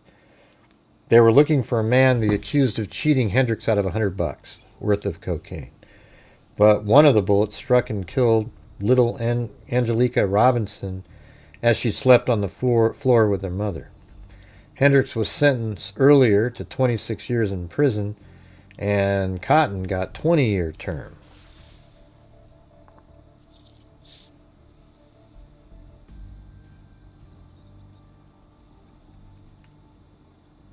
All right, so let's see. He wouldn't have got out till so 14, 1995. So probably 2000 or 2015. That's about right when he got out. Really, right? Actually, it would have been 2012. Let's just do 2010 to 2016. Anywhere in the... Oops. Oh, well, he's right there. Charlotte S. Lavelle. That's probably not him. 2010... 10...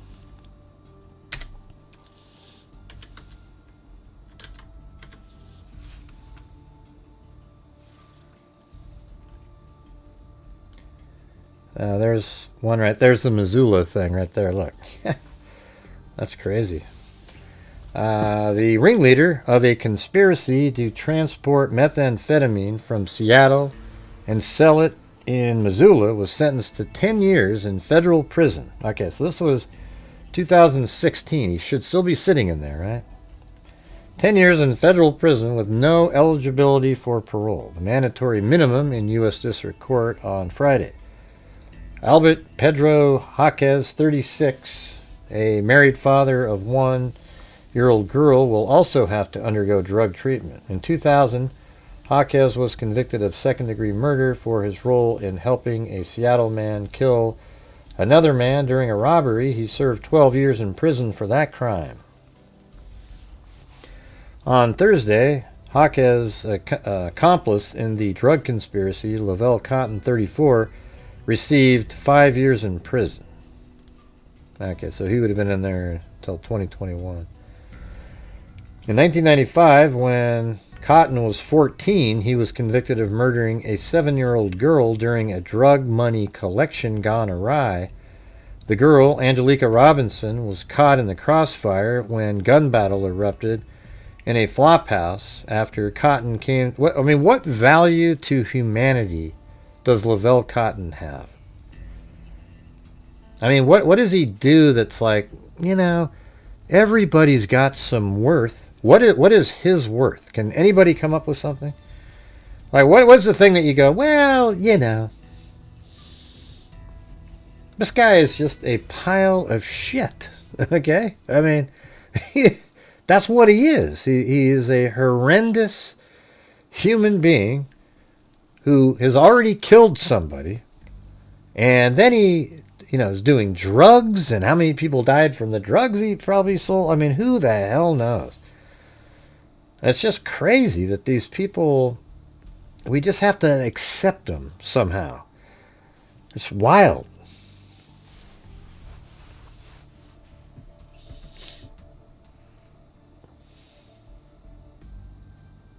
What do you mean, I'm sorry, that was years ago, but little has changed? I don't know what that means. Anyways, in the meth case, both men pleaded guilty to felony conspiracy to distribute. According to charge documents, the men were involved in the drug conspiracy from December 2014 through April of 2015. Hawkes, would supply the meth in Seattle, and Cotton would transport and sell it in Missoula.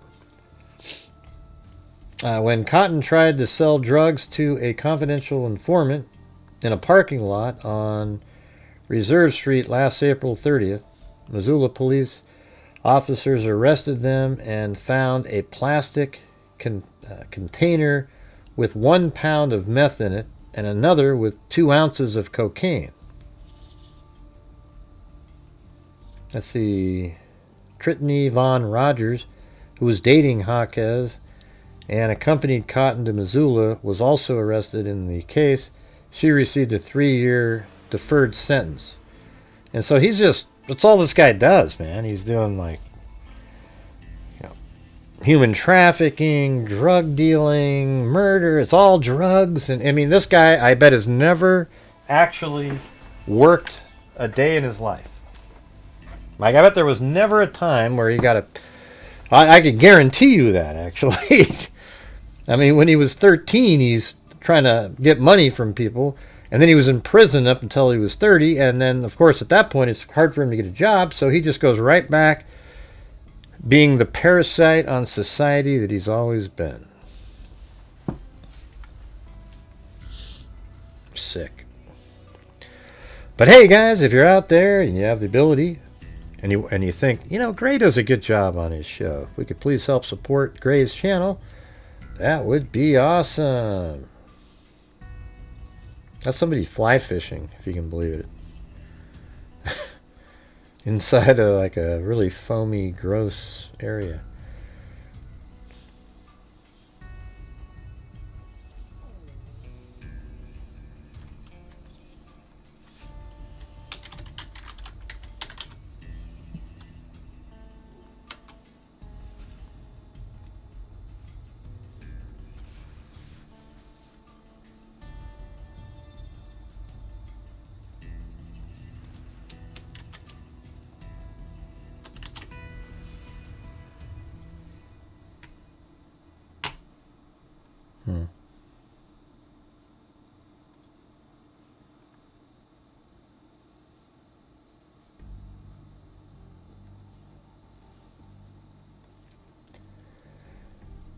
Yeah, so to read the affidavit with Lavelle Cotton charges, find the story at Missoulian.com. That would have been kind of interesting to read the affidavit. I did look him up. Let me see. Lavelle cotton.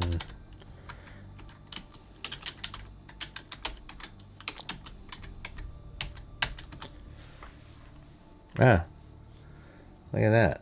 There's something right there. Is that him?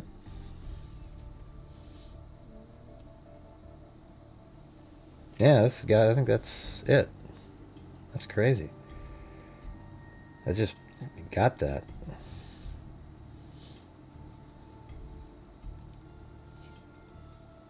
Here, let me download that.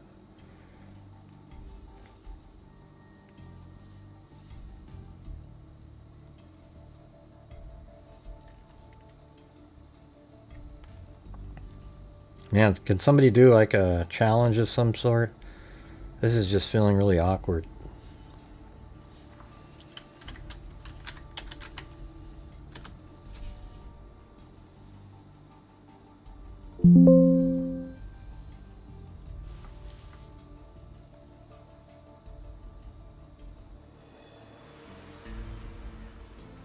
Is he in this?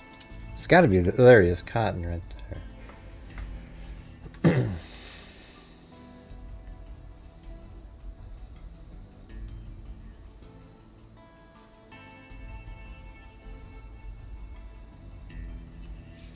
Here, let's do a chat GPT version.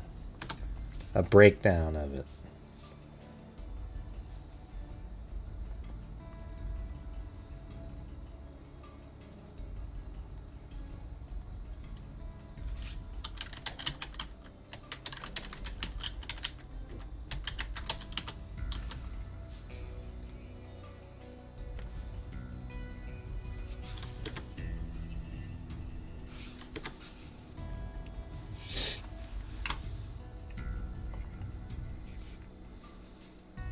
Here's a clear I got a British voice. step-by-step breakdown of the affidavit of probable cause. In this case, written in plain English and structured the way courts and investigators actually view it. Everything below comes directly from the affidavit and complaint you provided. 560 B16 F0 AE5 D6.pdf PDF. What this document is. This filing contains two core parts. Criminal complaint formally lists the charges against the defendant. Affidavit of probable cause explains why police and prosecutors believe those charges are justified. The judge's role here is not to determine guilt, only whether there is probable cause to proceed. 2. Who is charged? Defendant, Lovell. Yeah, you're not ruining the show. I just don't know what you're talking about. You seem like you're really focused on me reading something that you wrote, and I'm just trying to do the show here. Lovell Antron Cotton. Location of arrest, Missoula County, Montana. Date of alleged crimes, April 30th, 2015. 3. The charges, very serious felonies. The state charges Cotton with 2 felony counts. Count I. Criminal possession of dangerous drugs with intent to distribute. Drug, methamphetamine. Quantity, approximately 1 pound. Statute, Montana Code, Section 45-9, minus 103(3). Penalty, up to 20 years prison and or $50,000 fine. I just want to break down only the evidence in the case in the document. Did you send me something on Facebook, Lexi, or what? I don't see anything on Facebook. I saw an email that said something that below is a doesn't go anywhere, strict evidence-only breakdown, drawn only from the affidavit and complaint, with no narrative, no legal conclusions, and no speculation. This is a catalogue of what the state relies on as evidence to establish probable cause exactly as reflected in the document. 560 B16 F0 AE5 D6. Confidential source, CS, evidence. Traffic stop of CS on April 22nd, 2015. Search. Forget it. I don't want to listen to that guy. He sounds like David Attenborough.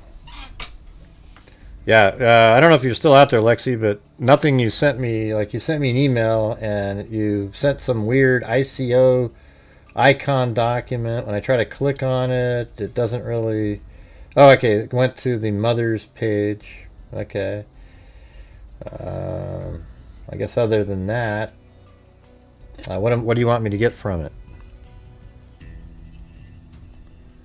Yeah, you sent me a link to the mother's Facebook page. What am I going to do with that? What do you want me to do with it?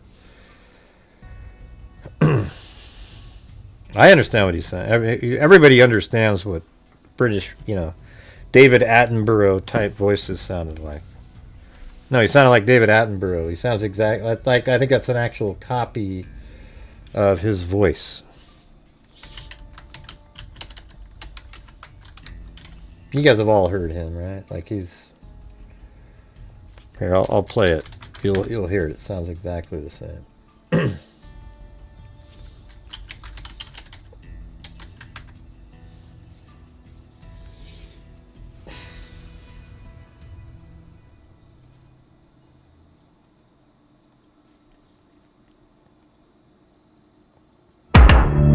Come here to breed for life.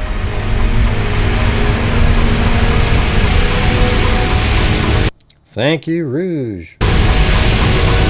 The small crustaceans that feed on the ocean's floating microscopic plants. See, that's exactly what David Attenborough sounds like. Couldn't you tell? It's the same voice. Anyways, hey, thanks again up there, Marty. I think you got us to... I think we would have really struggled tonight again.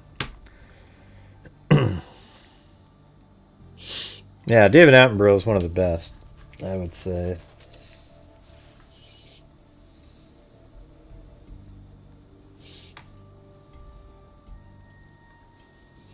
Does the mother post stuff about the case or something? I just don't see anything in there. Lexi.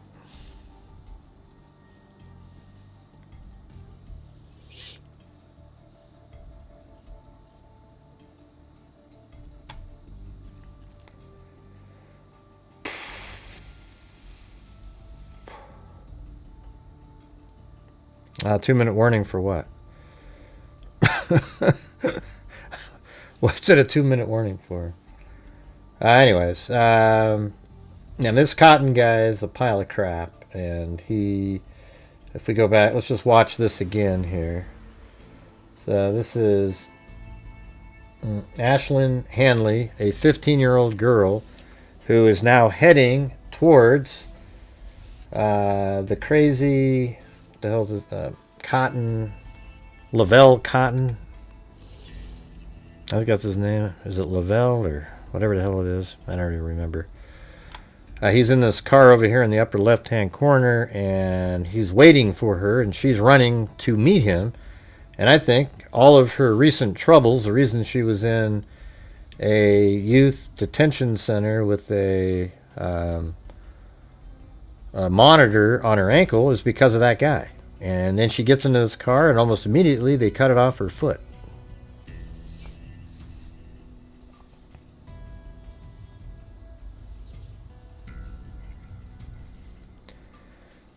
What's the 2-minute warning, Rouge?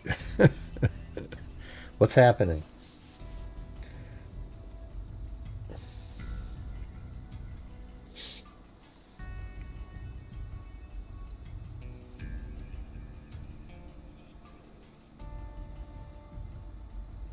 Yeah, so it turns left right out of there. So if you look at the map over here,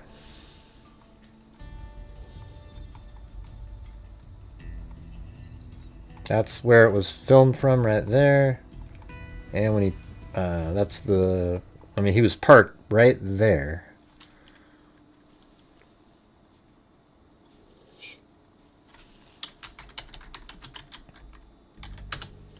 And then he backed up, and then he went that direction.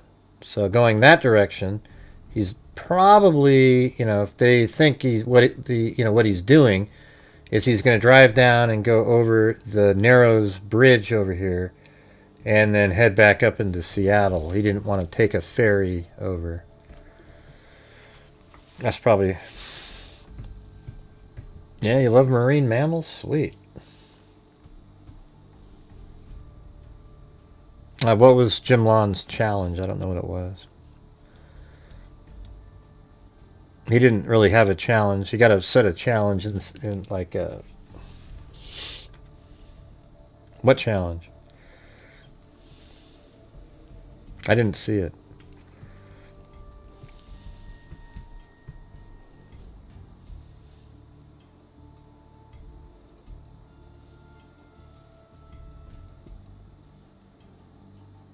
Oh, you'll double down a super chat. Well, he just said one, so he doubled down yours.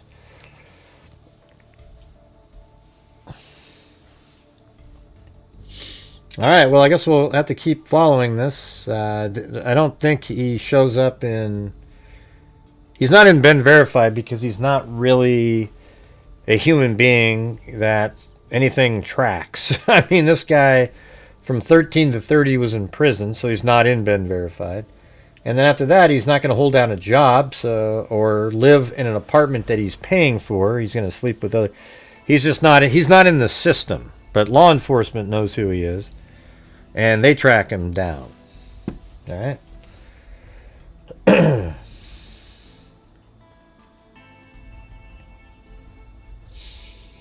Okay, so how about we do... I'm going to do this other one here. So I didn't realize this. But you guys remember Tanya Denise? I think it was it that one? Remember this, I think there was a press conference on it. Oh, that's really bad. Hey, done it? All right. You know, you are. Thank you. Avenue. The meticulous work of our team.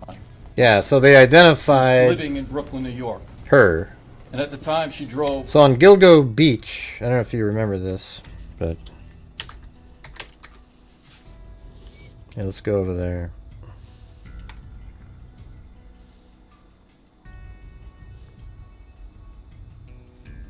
So on Gilgo Beach over here, they found, you know, Amber Costello, Melissa Bartholomew. These are the exact locations. Maureen Brainerd Barnes. Hey, thanks, Jim Lawn. And Megan Waterman. And then the Asian male here. So now I'm not certain. See, I thought I think the Asian male is one of Huerman's, but I'm just absolutely dumbfounded. See, right here is where Valerie Mack's head and hands and foot were found. And her torso was found over here in Manorville. I think right up in this area. Right there. Yeah, so this is where Valerie Mack's torso was found. And that's one of Rex Huerman's victims. And then right next to Valerie Mack, so right there, right next to Valerie Mack, there was a toddler found. And the toddler was genetically a match for Tanya Denise Jackson over here, who went by Peaches. So they were able to find a match there. And then I think another part of her, that was where her head was found, I think. Anyways, but it turns out that Rex Huerman didn't do that one. And I think, I didn't see this till just now, but there is this guy. I mean, there's a Florida man indicted for the 1997 cold case murder of Tanya Denise Jackson. So Rex Huerman did not do that one, which is crazy if you think about it. To have Valerie Mack's head right there, and then literally in feet, 180 feet, which is like 36 yards, or I mean whatever yards it is. It's like 60 yards away. This is really close. They find the toddler Tatiana are, Tatiana Marie Dykes, who's the daughter of this other person. And in December of this last year, which is just like 3 weeks ago, I didn't see this come across the wires. I didn't see people talking about it. There was so many other big cases going on. So let's just read this really quick. Isn't that crazy, though? What are the odds of that? So that makes you wonder then about the Asian male. Maybe this is sort of like this dumping area. I think he's going to be one of his victims. Tatiana did seem, Dykes did seem like sort of a strange, didn't match physically, etc. Andrew Dykes, a 20-year-old Army veteran. Oh, so he's actually related. Tatiana and, yeah. So that must be... And then Tanya Denise Jackson. So they must have had a child together. I'm just guessing based on the names because the child's last name was the same name as the killer. You guys want to go over this? I'm just going to read this. This is like an official NassauCounty.org. I'm sure you didn't. Andrew Dykes, 20-year-old Army veteran, was arrested at his home in Florida on December 3rd, linked to the killing through DNA evidence. Now it said Nassau County.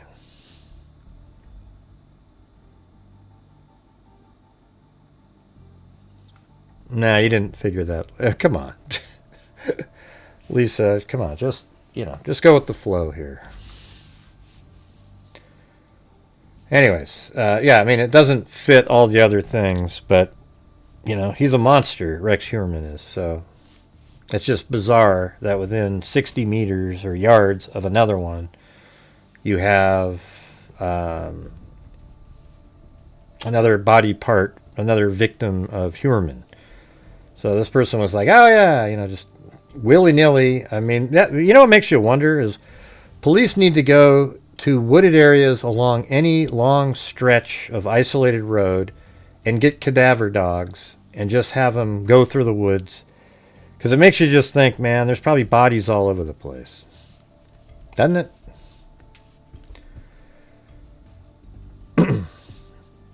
Nassau County District Attorney Ann T. Donnelly announced that a Florida man and Amy veteran was arraigned on an indictment charge of murder in the second degree for the 1997 killing of Tanya Denise Jackson, previously known as Peaches, whose remains were found in Hempstead Lake Park and along Ocean Parkway near the remains of her 2-year-old daughter, Tatiana Marie Dykes.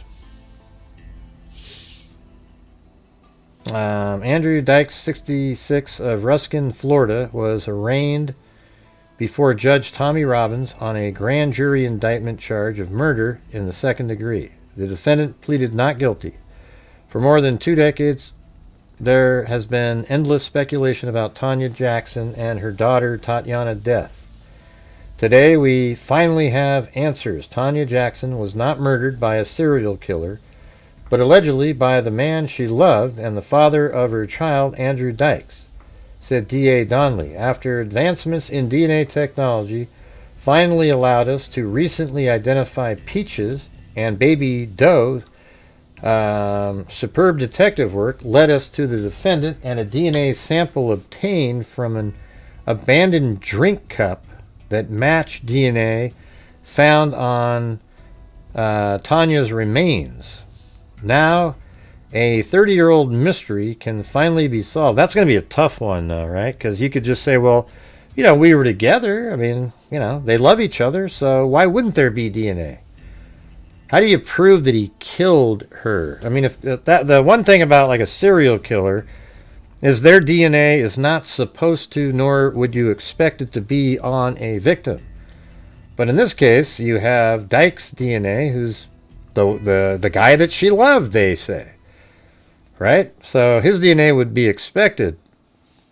I mean, not unexpected to be on her or around her. So I'm just trying to, maybe it's like where the DNA was found. The cup, I don't know what that means. I don't know. Are you guys still here? Hello? We've got one comment like 10 minutes ago.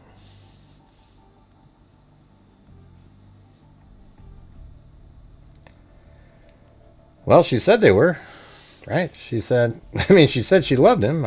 We don't have I don't have the answer so far. Maybe it goes on.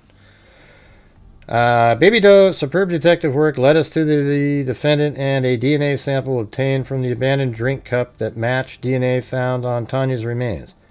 Now a 30-year-old mystery can finally be solved. Tanya did not meet her end at the hands of a serial killer, but she was a victim of horrifying violence because she was, they found her body parts in different places.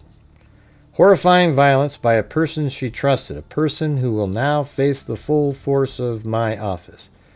D.A. Donnelly said on June 28, 1997, a local resident attending a fishing clinic discovered a container in a wooded area at Hempstead Lake State Park with a dismembered torso. Law enforcement officials would later identify the remains as the belonging to Jane Doe number 3, or Peaches, because of a distinctive tattoo of a peach on the woman's chest. Nearly 14 years later, between April 4th and 2011, law enforcement recovered toddler remains along Ocean Parkway in Gilgo Beach, and additional remains determined to belong to Peaches on the westbound side of Ocean Parkway in the Zacks Bay area. It was determined that the toddler child was a biological daughter of Peaches. In April of 2025, NCDA, the Nassau County Police Department, and the FBI announced the identification of Peaches and Baby Doe. The defendant, Andrew Dykes, is Tatiana's biological father. According to the investigation, Andrew Dykes was married, father of 2 when he began. So he didn't. This is like a lot of these other cases. Remember the one out of Salem, Oregon? He killed. Man, this is identical to that. Wow. What the hell? What was her name? Remember that case in Salem, Oregon, where the girl was seeing. This guy was already married, had kids, I think. And then he started having an affair with somebody. And then that lady had a child. And she said, "Oh, I'd never get money from you." And so it was, he just sort of, it was okay, but then she ran on hard times, and then, the CPS or whatever looked up and tried to find the biological father, and and then he killed both the mother and the child so that he wouldn't have to pay lifelong child support nor the shame of his wife finding out. Remember that one?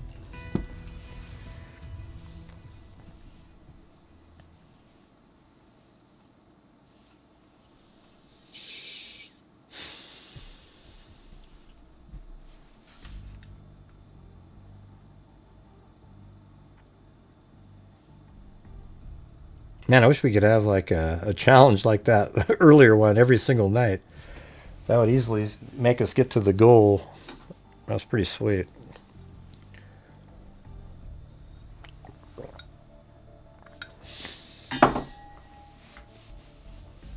The guy the case I'm talking about, they caught the guy at a donut shop. So now it makes sense. This case right here. Immediately, right before that, we didn't know. Like, hey, they're in a relationship, etc. Dykes was a member. Where you been, April? Don't tell me you're watching somebody else. Yeah, I can't remember the name of that case. I went there. I drove there. You guys remember? I drove and went to the house, and there was they dusted the whole house for prints, and then they ended up finding her body way out on this dirt road, but they were able to track his cell phone out there and locate it. Again, an idiot. Yeah, in that case he killed the little boy. Yeah, that was crazy. That little kid had nothing to do with anything. Let's see. Man kills girlfriend and boy in Salem, Oregon.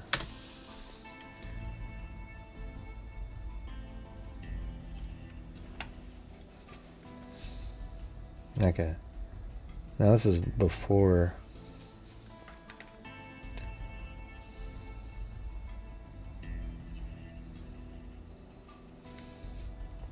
And his own child in Salem, Oregon.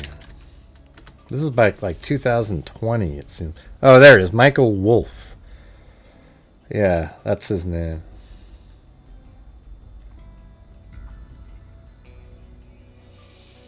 So right here it says a family of Carissa and William Billy Fretwell. There you go, Carissa Fretwell. Yeah, definitely has been. Let's try to find that really quick. We'll get back to that one in a second. But Fretwell, man, look at that. That's way at the top of this thing. This one was pretty crazy. So remember all this?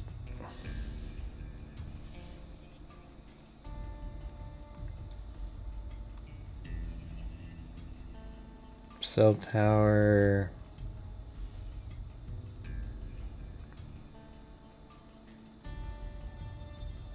Yeah, and then let's see, Wolf, he lived over here. I drove right by his house. And then where the heck was her house, her apartment? Oh, there it is, right there. All right, well, if you guys can help support the channel tonight, that would be awesome. So here is the apartment complex, and here's another. This is another case that had an alley, and I think it's exactly the same thing. I actually went back here, if you guys remember. I went back here and I walked down the alley, and when you walk down the alley on the side of this building, the house that she lived in, he went there and killed him, and I think I don't know if he killed him there, but he forced him out, got him into the vehicle, and he drove him all the way out here, up into the woods. And I went there, really deep, everything. I mean, it's really crazy. And I think they were found down here somewhere. So he probably, took some weird back road down. See that little road through there? And then he put their bodies way down here. And I remember there was like a place right here where you have to go through a gate. But he did the same thing. He did exactly the same thing as this guy.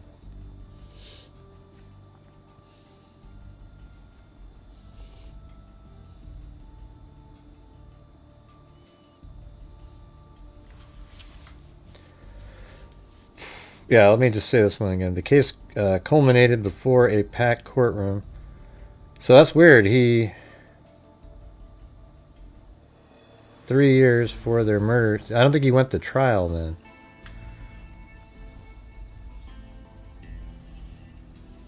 On Wednesday, Michael Wolf was sentenced to life in prison.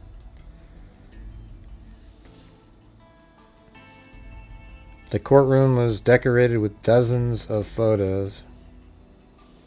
Yeah, see, look at that's them right there. He killed both of them. That was his kid too. That like his flesh and blood, that kid right there. But it was in an affair with her, and he decided, well, I got to kill both of them. Yeah, so that was way back, 2019.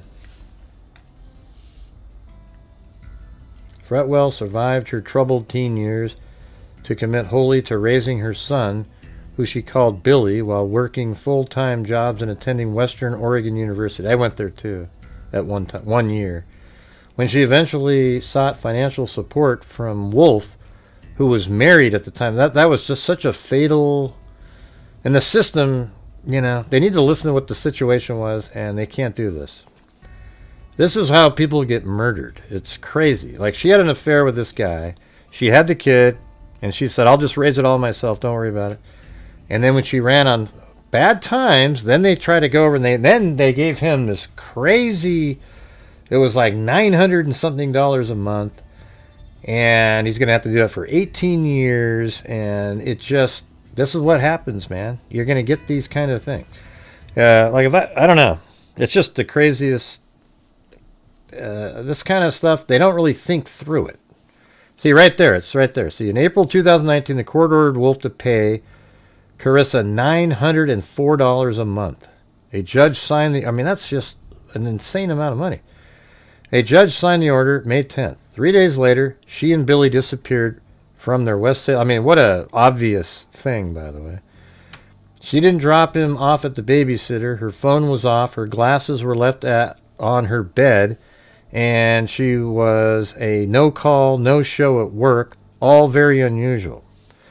Thanks, Jim Lawn. Man, we've only had like 5 different people support the channel tonight. Not sure what happened. Prosecutor Catherine Lynch said Wolf's actions in May of 2019 showed true premeditation. She outlined the facts of the case during Wednesday's sentencing.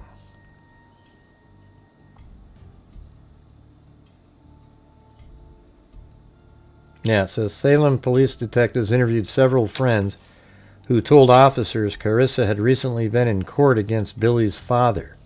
Wolf and Carissa had met while she worked delivering sandwiches. I remember how crazy it was, too. What Wolf did, he was at work late at night, and then he kind of, like, snuck out while he was still on the clock to do this, and then came back later. You guys remember how wild that whole thing was? Wolf worked in security at Cascade Steel Rolling Mills, Inc., a manufacturing facility that takes recycled metal and turns it into finished steel products such as rebar. He helped Carissa, thanks Jim Lawn, get a job there in April of 2015 as a security guard. She was 21. According to Bales, Wolf's wife once confronted Carissa at the sandwich shop where she worked. Carissa then called off her relationship with Wolf, saying she didn't want to end his marriage. She found out she was pregnant that same day. Wow. She had a difficult pregnancy, according to Bales, and when Billy was born, Wolf spent no money or time with him.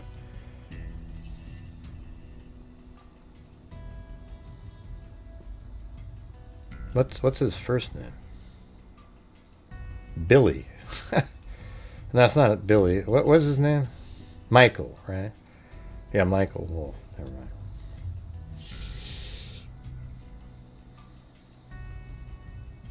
Yeah, and then down here, he decided the money was more important than the lives of my daughter and grandson. Yeah, well, but the thing is the state's also deciding that too.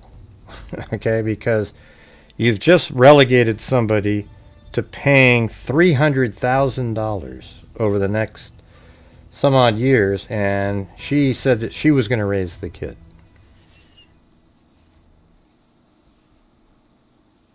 Yeah, I mean, we've gone over this 1,000 times. If you're in a relationship, if you're pregnant and the guy that you had the baby with is an absolute monster, just tell him, listen, I'll have the kid, and you don't have to pay a nickel. Here's a document saying that, and don't ever let that person have anything to do with anything again. And you don't want it, even if you don't. Just figure out a way to make it. Okay, it's going to be an absolute. I mean, most guys out there, it would be normal.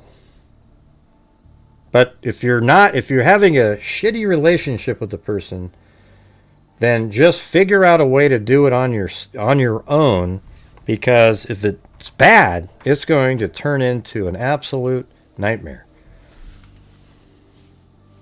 And this is the kind of crap that happens. How many cases have we covered with this exact same thing?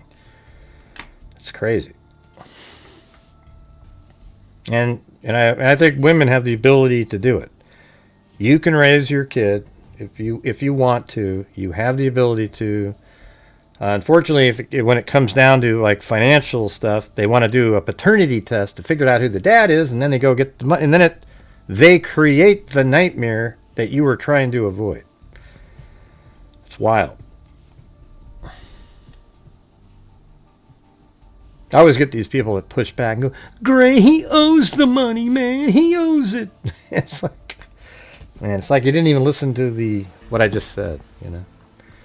During the investigation, Wolf disappeared. So here's the thing. Cascade Steel video surveillance and AT&T phone records contradicted his claims, placing him near Carissa's apartment on the last day she was seen alive. A text sent from Carissa's phone telling her boss she couldn't come to work the night of her disappearance came from near Wolf's home. So that means he sent that text message from her phone. During the investigation, Wolf disappeared briefly. Salem police listed him as a wanted man. They searched his rural home in Gaston and another property near Hopewell on May 23rd. He was taken into custody the next day at Blue Star Donuts in Portland. I remember that. Just downtown Portland, eating donuts. Wolf later told police he was trying to bring Carissa and Billy peace offering gift of diapers and toys the night of the disappearance and admitted he did not want to pay child support. Police found drugs on Wolf's property capable of sedating a human being. Oh, is that what that was? A little bit like Barry Morphew. Wolf was charged with Carissa and Billy's murder while they were still missing. Meanwhile, police searched properties and bodies of water along routes Wolf used. On June 15, 2019, the body of a boy and a young woman were discovered 10 miles west of Yamhill on heavily wooded property owned by the timber company Weyerhaeuser. They were identified as Carissa and Billy. They were found together, wrapped in tarps Wolf had purchased at the hardware store. Investigators knew Wolf was familiar with the area and had a permit to cut firewood there. An autopsy determined Carissa died of a single gunshot to the head, and her death was ruled a homicide. The cause of Billy's death was undetermined in the autopsy. Officials said it remained. He probably strangled him to death. Officials said it remains undetermined. Officials said it remains undetermined. The second death. Family members said additional testing yielded little information. Wolf trial delayed numerous times, primarily due to technical legal fight over how a new state law impacted the county's ability to seek the death penalty. Wolf initially faced an aggravated murder charge for Carissa's death. It was dismissed and replaced with counts of first-degree murder and first-degree murder constituting domestic violence following the 2019 passage of Senate Bill 1013, a law narrowing the scope of the death penalty.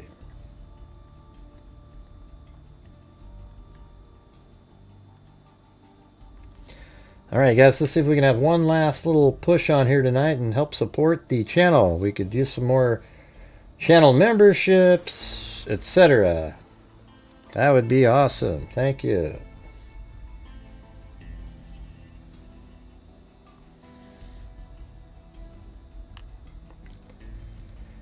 On February 28th, the High Court denied Wolf's petition, sending the case back to Yamhill. Anyways, you know, it's the same thing as Tatiana's case, right? So let's see, we're down here nearly 14 years later between April 4th and, that's right. According to the investigation, Andrew Dykes was a married father of 2 when he began a relationship with Tatiana, same damn case, Tanya Jackson, and fathered Tatiana. Dykes was a member of the United States Army from October 1980 to February 2001. Hey, thanks, Lisa, for the coffee. Dykes and Tanya Jackson met during their military service at Fort Sam Houston in San Antonio, Texas. Tatiana was later born in San Antonio on March 17, 1995, during their assignment. Dykes was a military instructor who specialized in anatomy and physiology.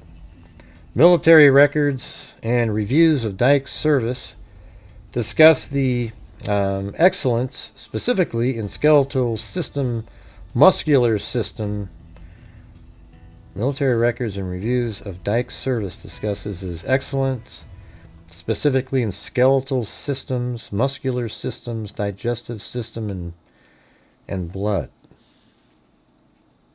Yeah, wow, he was a anatomy and physiology instructor. And he probably thought this was going to ruin his career. Dykes was transferred to Fort Hamilton in Brooklyn, New York in 1995. So that's 2 years before they found her body. According to investigation, Tanya Jackson and her newborn daughter, Tatiana, joined him in Brooklyn shortly after. Dykes was the leaseholder of her apartment in Brooklyn. After the identification of Tanya Jackson and Tatiana Dykes were made in 2023 using genetic genealogy, law enforcement developed several investigative leads pointing to Dykes as a person of interest in the murder, including obtaining Tatiana Dykes' birth certificate. In October 2024, after conducting surveillance of Dykes near his home in Florida, investigators recovered a plastic drinking cup and straw Dykes purchased at a Charlie's cheesesteak restaurant in Tampa that they drank from, and discarded it in the trash and obtained an abandonment DNA sample. Okay, so they were just collecting his DNA sample. Dykes' DNA extracted from the drink straw was tested and was included as a contributor to the samples of DNA recovered from Tanya Jackson's remains. But why wouldn't his DNA be on her remains? See, I think this might be kind of tough. Unless they can, like there's fingernail clipping, like skin underneath their fingernails or something. Do you guys see what I'm saying? This isn't like there's this unknown DNA and IgG led to this random guy. This is somebody that he even bought her apartment. Dykes was arrested in Ruskin on December 3rd, 2025 by the Hillsborough County Sheriff's Office and extradited to Nassau County to face the murder charge on December 18th, 2025.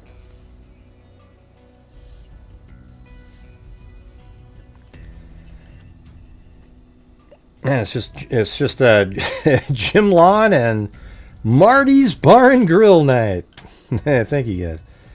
My roommate, Mexican Tony, is painting my toenails. Wow, that's crazy. Do you have those little cotton balls between your toenails and everything? Yeah, this one's gonna, I don't know. This one, I could see the defense just going, well, hey, it's Rex Heuermann, you guys. I mean, sure, he had the apartment and...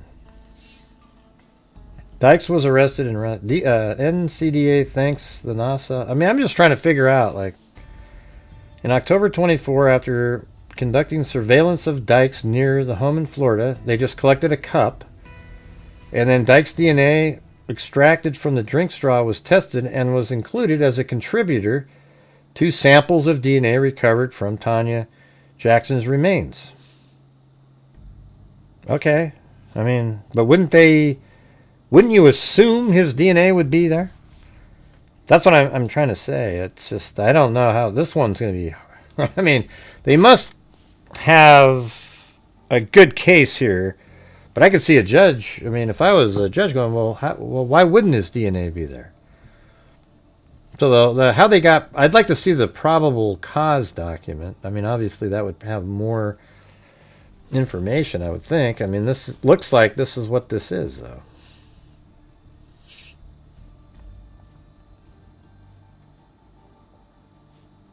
So, anyways, there you go.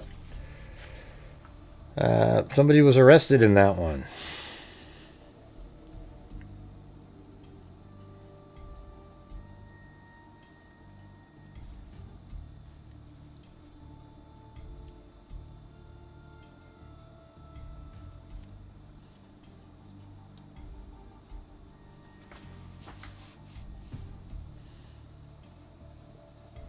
Yeah. Well, I don't really have much more. I have a whole bunch of these. I found a bunch of, on that website I go to, cold cases. I've got a folder with this many in there now that we haven't done. The one that I was looking at, I don't know if it was this one. No, not that one. Not that one. Oh yeah, this is one that was solved, but a lot of times, I mean, it's on that page, but it says solved, so I was looking into it. It's pretty interesting. Oh yeah, and this Elma Lee DeFee one, that was from 1983. That one was pretty interesting. That's a big one too.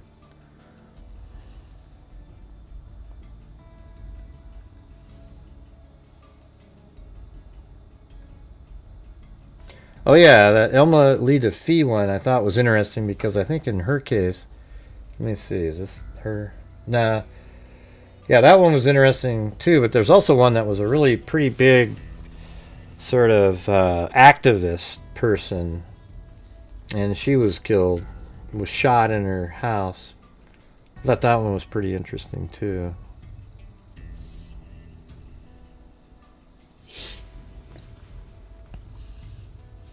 Anyway, you still there, Marty? Just wanted to say thank you again. You know, that was such a big help.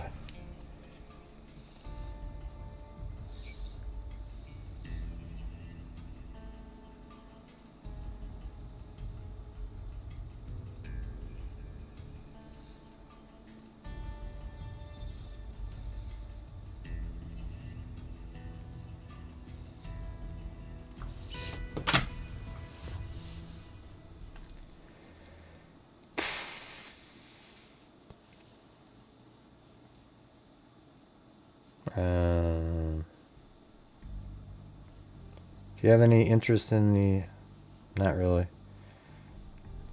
Everybody says every trial's crazy because they want people to be interested.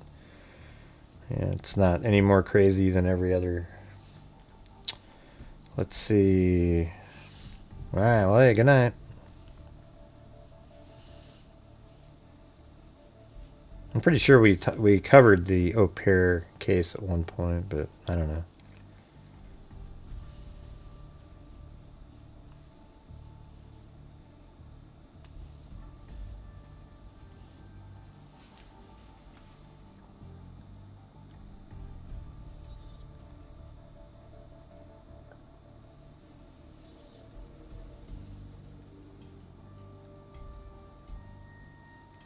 Now let's just do this one, the solved one. Alright? But maybe if you guys could help support the channel, we could do a whole nother one here. A cold one from back in the day. It's been so slow, other than originally at the start of the show. It's been amazing. I've never seen it like this. It's crazy. Do you want to do this one? Okay. Let's try to get some challenges or something going in here. So that's her right there, Tammy Welsh. This says unsolved, but then solved up here. See, 1984, Jacksonville, Florida.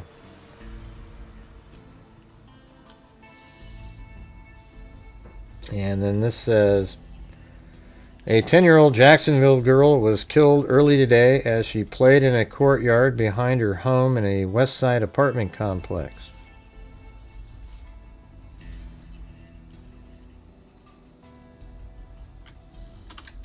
Here, I'll put this over here.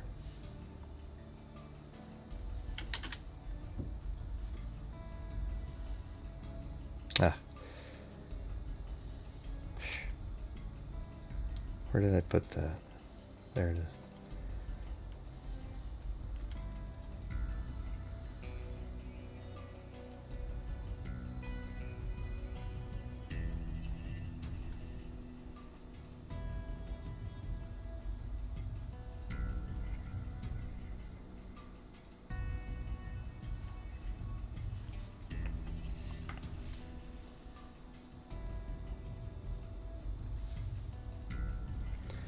All right, Duval County Medical Examiner Peter Lipkovich was called to the scene at the Yorktown Apartments at 8050 103rd. And believe it or not, that's the first choice up there. So way down here. Seems like people just ignore me when I say, hey guys, if you could help support the channel. It's just like such a strange feeling these days. It's like I'm saying it because it's something we need to keep up, or we're not going to be able to keep doing all the stuff that we've been doing. It just seems like it doesn't matter.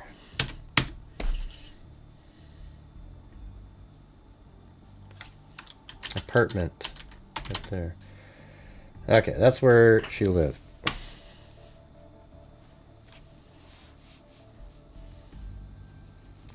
Neighbors speculated that the girl Tammy Welsh was strangled, but police had not determined the cause of death. There are some marks around her neck, but we have no idea what caused them yet, Sergeant Charlie Hill, police information officer, said. According to Hill, the girl was last seen by her 12-year-old brother Mike about 9:30 a.m. as he played in a grassy courtyard behind her apartment. Yeah, it's just, I know. Well, you don't have to. The people, I'm saying the people who can afford it. That's who I'm wanting to get support. I don't want people, you know, I don't want it to make you broke or something. I've explained it 1,000 times, Chicken Wings, so I don't know why you always type in that same response, you know. It's kind of strange.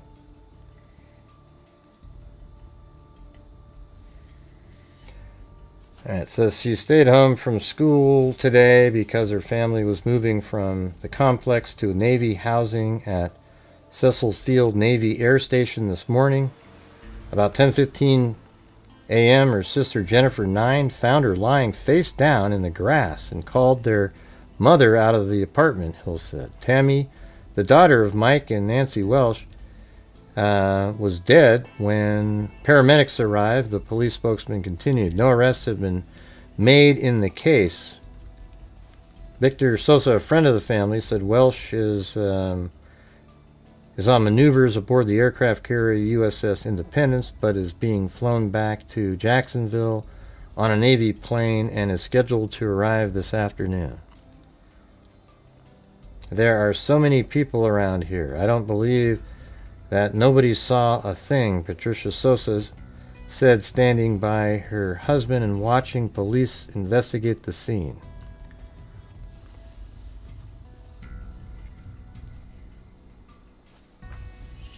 What does foot massage have to do with this right here?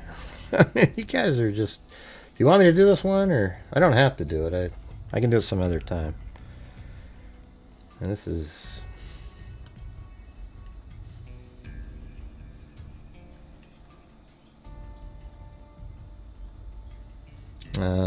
the Duval County Medical Examiner was expected to announce results of an autopsy today into the death of 10-year-old Tammy Welsh, whose body was found in the courtyard of Yorktown Apartments on 103rd. The girl was found dead about 10:15 a.m. behind her West Side apartment, only 45 minutes after her brother said he saw her playing in the courtyard. That's okay. I mean, I'm just saying. I look down, I'm hoping there's people. Police information officer Sergeant Charlie Hill said there are some marks on her neck, but we have no idea what caused them yet.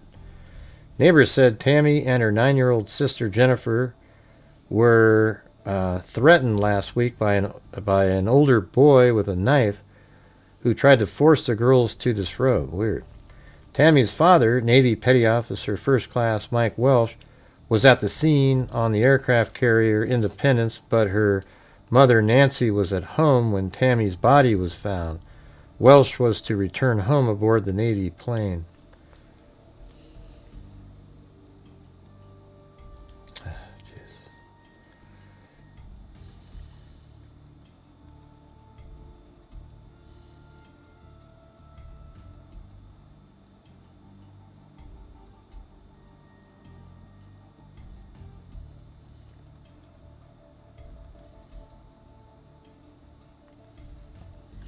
Let's see. Everybody's looking at everybody. Everybody's paranoid. But even the cause of the August 27th death of Tammy Welsh has not been determined. The city chief medical examiner is on vacation, and an autopsy report is not expected before September 22nd. Everybody's looking at everybody.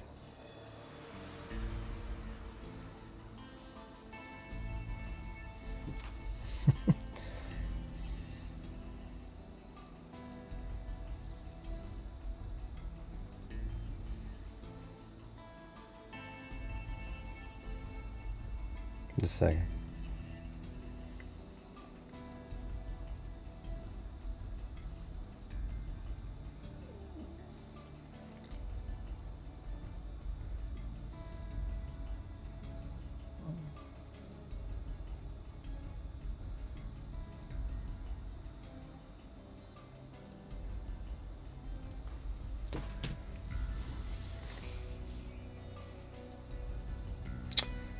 Everybody's looking for everybody. One woman resident who declined to be identified said an 11-year-old girl had been assaulted since Tammy's death. The Jacksonville Journal was unable to confirm that. So everybody's kind of freaking out. And yeah. And Tammy's strangled. So they figured out, now they know that she was strangled to death. It's so weird because she was just right there in an apartment complex. A 10-year-old girl found dead outside her West Side apartment on the opening day of school was strangled and sexually assaulted. Meanwhile, officials with the Jacksonville Sheriff's Office said the investigation into the death of Tammy Welsh, his daughter of a local Navy family, has reached a standstill. The cause of death is strangulation, and there is evidence of some sexual assault. We're still talking to anyone who comes up suspicious. Her father was at sea. About 45 minutes later, Sergeant Charlie Hill, police information officer, said Tammy was last seen alive by her brother, Michael, who's 12 years old, at about 9:30 that morning. She was playing in a grassy courtyard surrounded by her apartment building. Let's see. A grassy courtyard. You can sort of just see it right there, right? Like this is the grassy courtyard area surrounded by apartment buildings.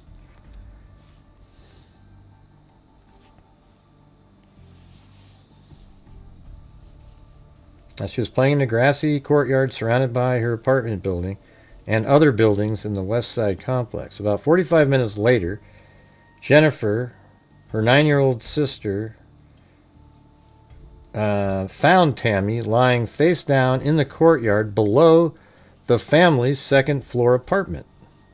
I mean, that's crazy, right? Witnesses said they saw what looked like rope marks around the girl's neck, but Lipkovich did not announce a cause of death until today. William Weaver, Yorktown Apartments manager, was distraught today when he learned how Tammy died.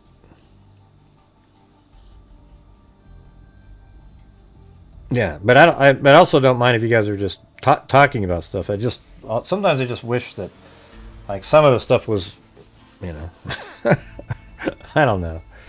I think I'm just sort of frustrated on my show these days. I'm just really emotionally drained. Just how hard it is, the struggle every single night, I just... it seems like a miracle. I have miracle support by a few different people that get us. And if they weren't around, we just probably wouldn't even exist as a channel anymore. That's how slow it is. It's just really, like yesterday was one of those. And there's Gray complaining again. I'm just telling you the truth, I just get up in the morning and I'm just sort of like, I'm going to have to do that again. It's not a good feeling. I don't have any other options. My videos don't get watched. Hardly get anybody who shows up for live streams. It's just not, there's just so hard now, and I think I cover cases better than everybody else. but I'm not as sensationalistic and full of shit like they are, and so people like that.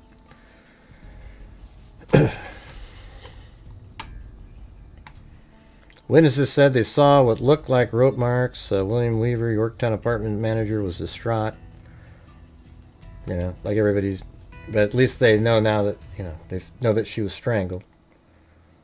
Then police thwarted in Tammy Welsh slaying offer reward. Police say they are stymied. They cannot determine who killed 10-year-old Tammy Walsh. So the Jacksonville Sheriff's Office is making a public plea with an incentive offer for any information leading to arrest in the case.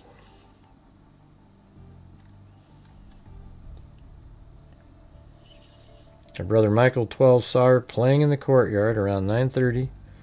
About 45 minutes later, her sister Jennifer saw her lying face down in the area and went to get her mother. It's just crazy.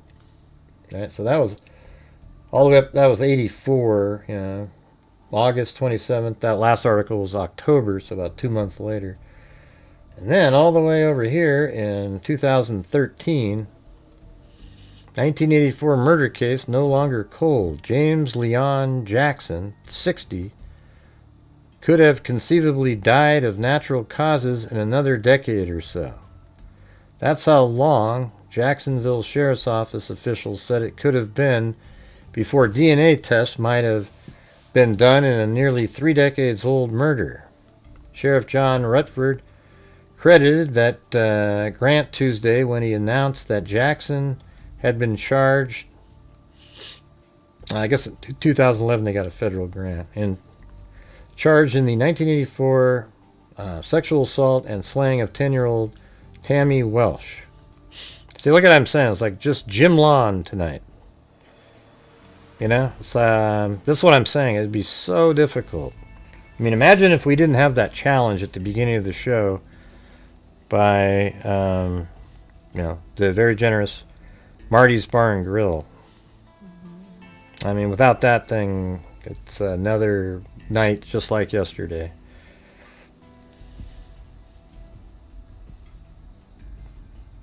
And it's just Jim Lawn. You know, it's just, it's crazy. I mean, you know, thank you for everybody else too. I'm just saying, I don't know what happened. There's just too many people doing true crime YouTube now.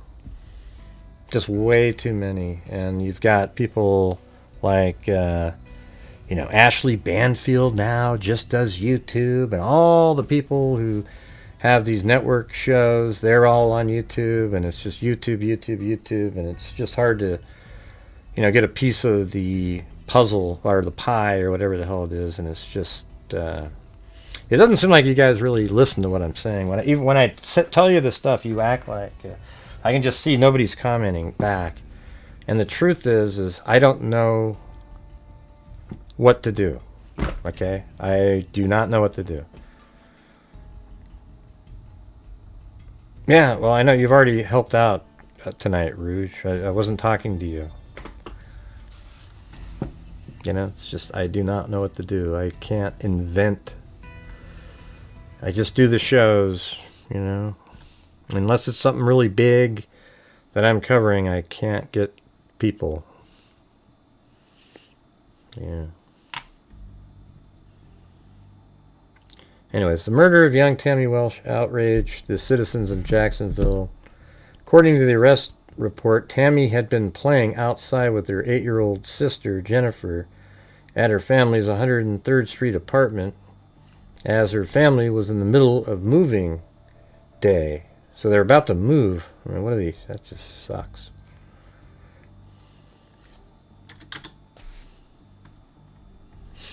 Her sister had gone inside for about 30 minutes and came back out, but could not find her. After checking several areas nearby, she went back to the courtyard area where they had been earlier and found Tammy there, not breathing. An autopsy found that the girl had been sexually assaulted and ruled the cause of her death to be from asphyxia and strangulation. Her father was deployed out at sea when the murder occurred.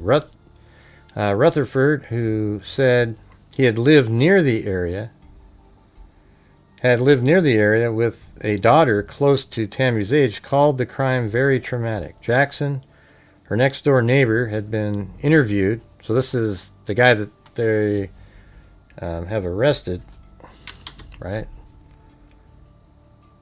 Yeah, James Jackson. So they had interviewed this guy all the way back then. Jackson, her next-door neighbor, had been interviewed the day of the killing, and later that year denying any involvement or even seeing the girl. He has a long criminal history with convictions of a variety of charges, some involving violence. The case had remained unsolved and gone cold until 1999, when interviews were again taken with all possible suspects and DNA swabs were taken. Jackson was again interviewed in 2002 and another DNA swab was taken. Using the grant money, new technologies allowed for a partial DNA profile to be drawn from the girl's sexual assault kit in December.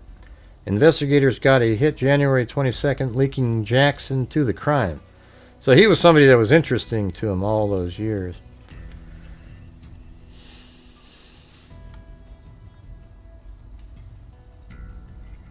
That was 2013. Then 2018. Look how sick this is, you guys.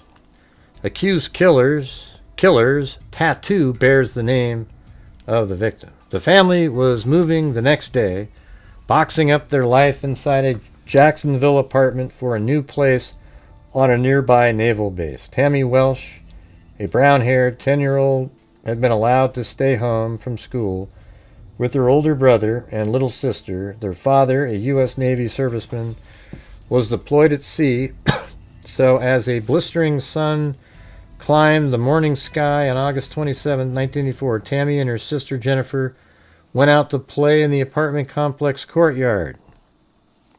Now, his apartment was upstairs. I think he just tossed her out the window. I don't know. I mean, it's just really strange. The two girls...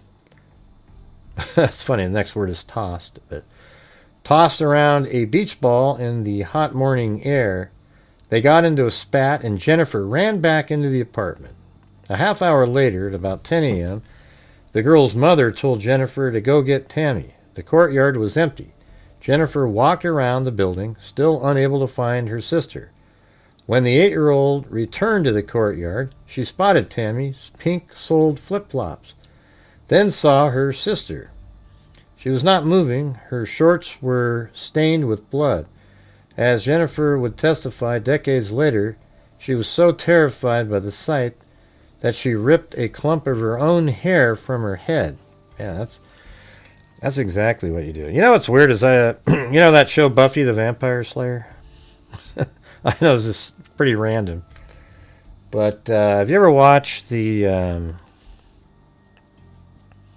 the episode where Buffy finds her mom dead? I think that's one of the best episodes or a representation or whatever you want to call it that I've ever seen or watched that feels how it feels when something like that happens. I mean, it's just unbelievable how they did that with they kept made it where it was quiet. There was no sound at all, really. And it was just sort of this shocking, you're in this weird zone. That's exactly I mean, I don't know how they did it, but it represented it so perfectly. It was unbelievable. Yeah, it's kind of a, sort of an interesting show. It's sort of this, it's funny, I mean, a lot of times it's funny, but it's also, there's times where it's just so good. It's like, I don't know how to explain it. Like one of the episodes I just watched, I thought it was pretty interesting, was, I've seen it a million times, but I forgot about him, and then was the one where, like this guy named Spike, he liked Buffy, and then there's this one guy that created a robot, so Spike had the guy make a robot of Buffy so he could have his own Buffy who looks exactly like Buffy, But then Buffy happened to go out on a trip while, Spike's Buffy got loose, and then all the people in the, Buffy's friend group thought it was her, but they thought, man, she's so weird because she kept talking strange, like, I like this. Hey, you guys are, it's just really stupid wording. And then Buffy came back from her trip, and then there's two of them.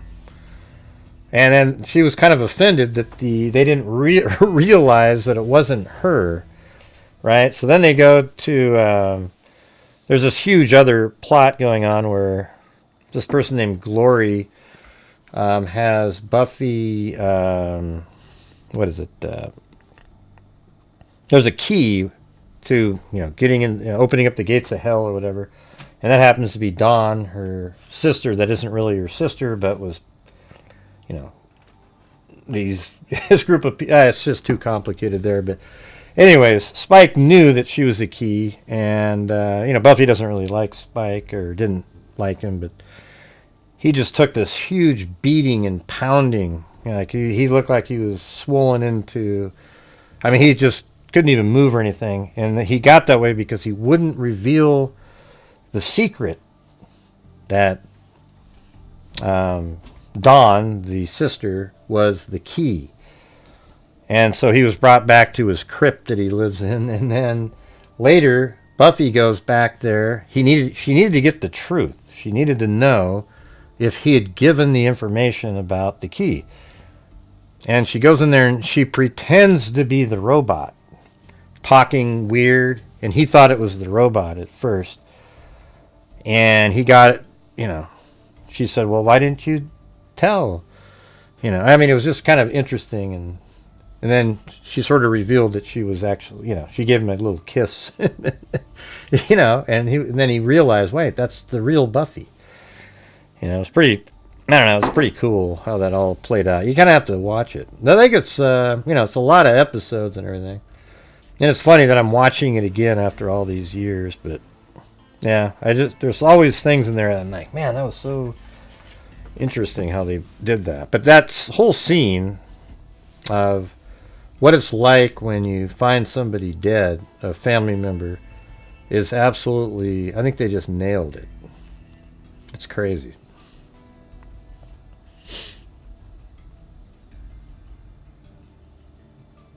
I could always try porn? What the hell are you talking about? Hey, thanks, Papa Squatch. You can always try porn. No way.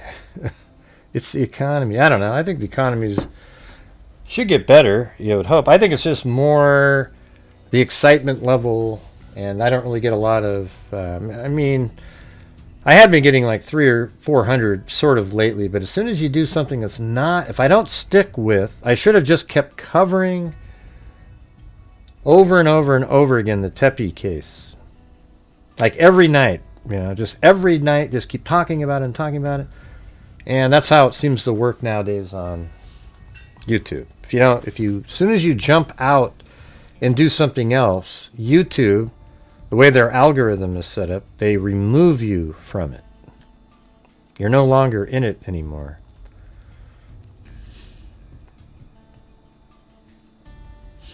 Yeah, well, sorry to hear that, April, but it's such a weird... did you ever see that episode? It's like season 5, episode 18, or 16 or 17 or something like that. It's just, man, it's crazy. No, actually, I think it's episode 1, isn't it? Like, doesn't it? No, it's like 15 or 16 or something.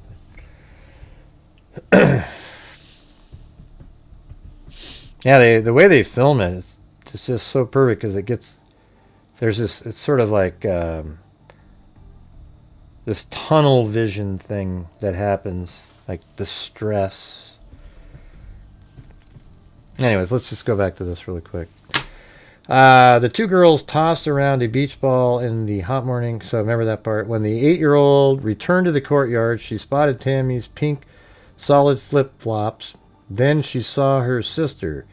She was not moving. Her shorts were stained with blood. As Jennifer would testify decades later, she was so terrified by the sight of that she ripped a clump of her own hair from her head. That's kind of what made me think of that.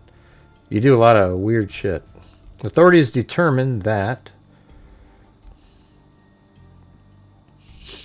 Tammy had been sexually assaulted and strangled despite a full court press from police. Neighbors and witnesses failed to point towards the murderer.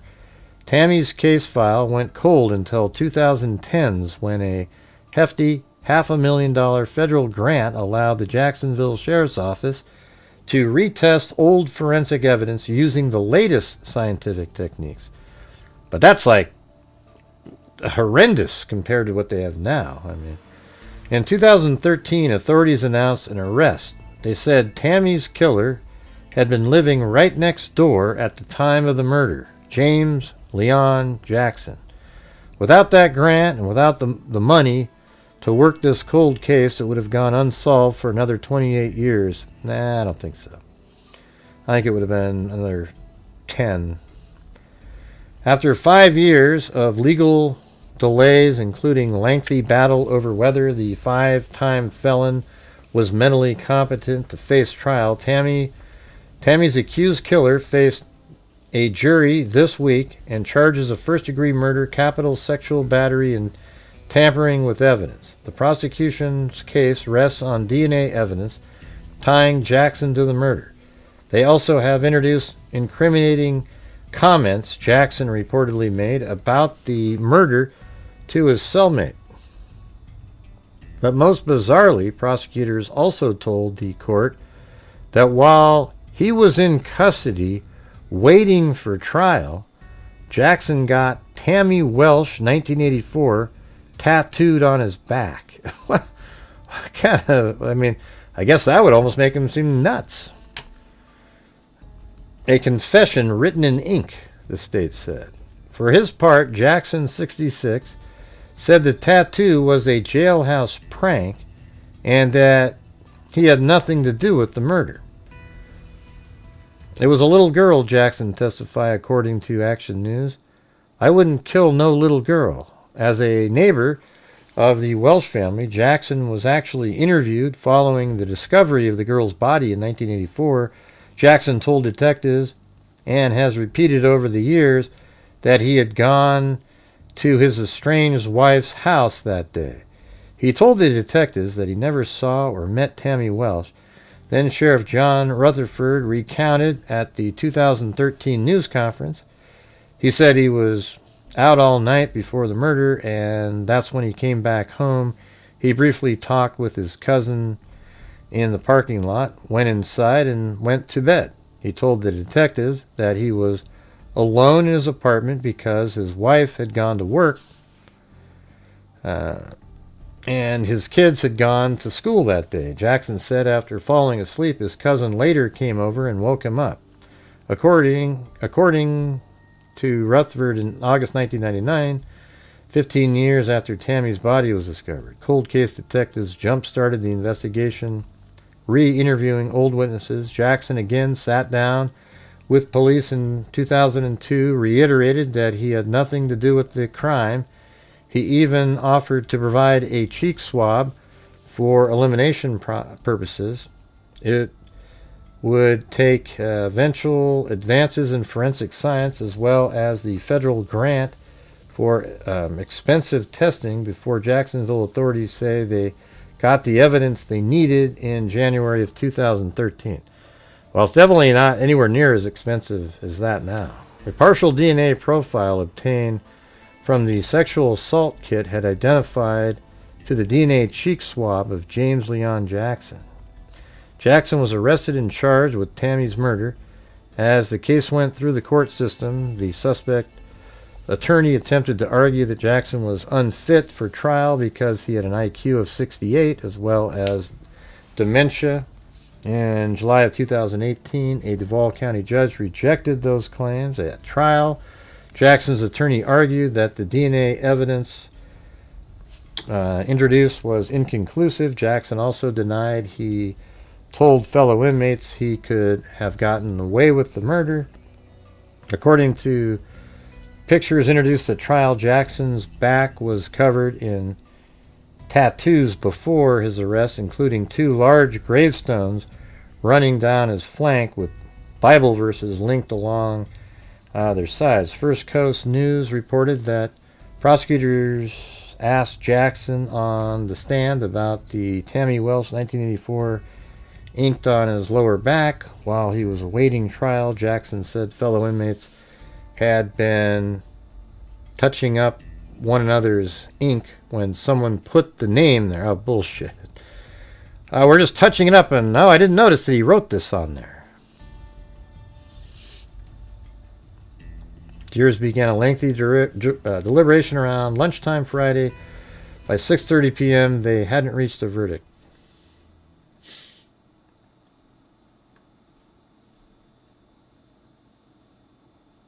Jackson's sentencing, emotional testimony. This is 2018. The family... Well, anyways, he was convicted. I don't really want to keep reading. All right, well, there you go, everybody. That's going to do it. And see, like I said, I did that whole story there, and just nothing. Got absolutely... like, it's just... yeah, unreal. So,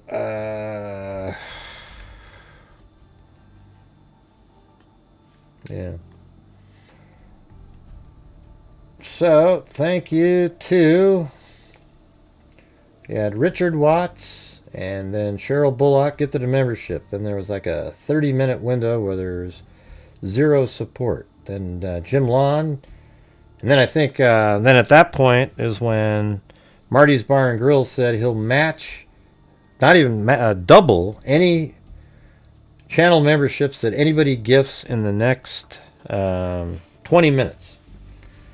And it was amazing because very few people even took him up on that. Jim Lawn did 5, and then We Say Howdy Here did 5. Then Jessica Schubach did 1, then Carol Silva, then Michelle, and Carol Silva again, and then let's see, Michelle did 1, and then I did 5 because I was like, man, and then Lexi, and then Jim Lawn did 10, and then Mary Mellon, Lisa Valenzuela, and so that was all there was during that time, which I think was like 33, including my 5. Then Marty then gifted 20, 20, because he was doubling everybody. He did 20, 20, 20, 10, which is 70. And then Jim Lawn, and then Rouge, gifted a membership, and then Jim Lawn,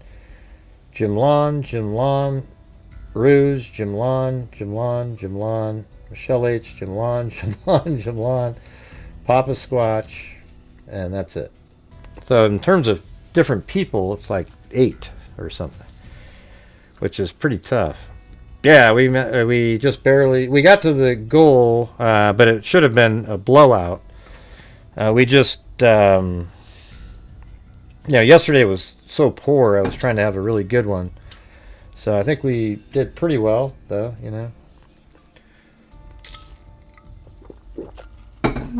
Now, reaching the goal isn't what the priority, like the goal that I have set is a goal that it would just keep the channel going. There's no support. There's no, I wouldn't be able to donate any money at the end of the month. The goal part. Because the goal, I have it set at like 250, right? So let's say you do 250, and then YouTube takes 30% of that, right? So 250, 25 times 7 is let's see, 20 times 7, 140, 5 times 7, 35. Yeah, so if you bring in 250, that's like $175. Now multiply that times 30, and what do you get? I mean, it's like 5,000 something. We've donated 6,000 before. So it just doesn't, it's just sort of like, okay, that's something to keep going, right? But what I normally do is I try to get, I try to do better, I want, and like if I can bring in like $12,000 in a month through ad revenue and everything, you know, then we can probably donate like 3,000 or 4,000. You know, because after taxes, you're looking at like the 4,000 is literally money leaving, and then after that, you would have like 9,000. Then you get taxed on that, which would make about 6,000. So you'd be making 6 and donating 4. That's pretty good, don't you think? I mean, percentage-wise.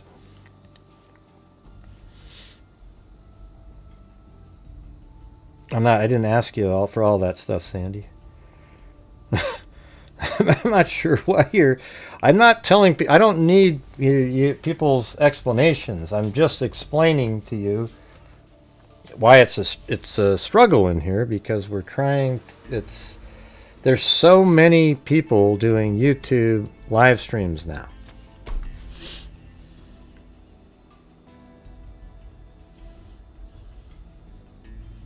Come on, Jim. Jesus. Thanks for the super chat, but you don't need to type stuff like that in there. Jesus.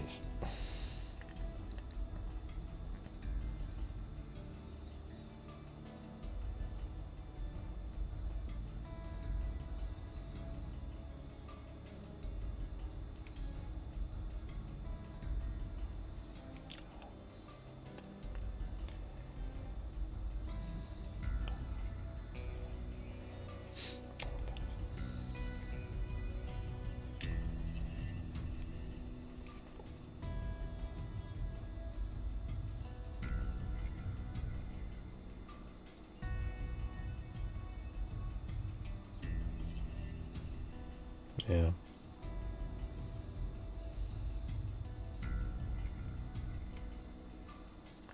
Yeah, so like sometimes when there's really big cases, you know, those months are pretty good. You know, ad revenue's better. I know you guys don't really give a shit about any of that stuff. I do though, because that's how you keep, you know, how the channel kind of survives.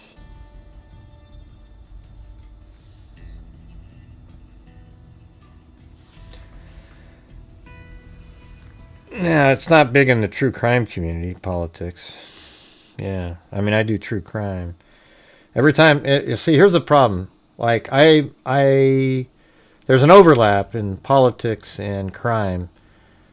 And every time I bring up the politics of crime, you get this pushback and people unsubscribe because they're just, like, so, just, I don't know, man, mentally kind of just weak. You know, like you can't let somebody have an opinion or a conversation on it.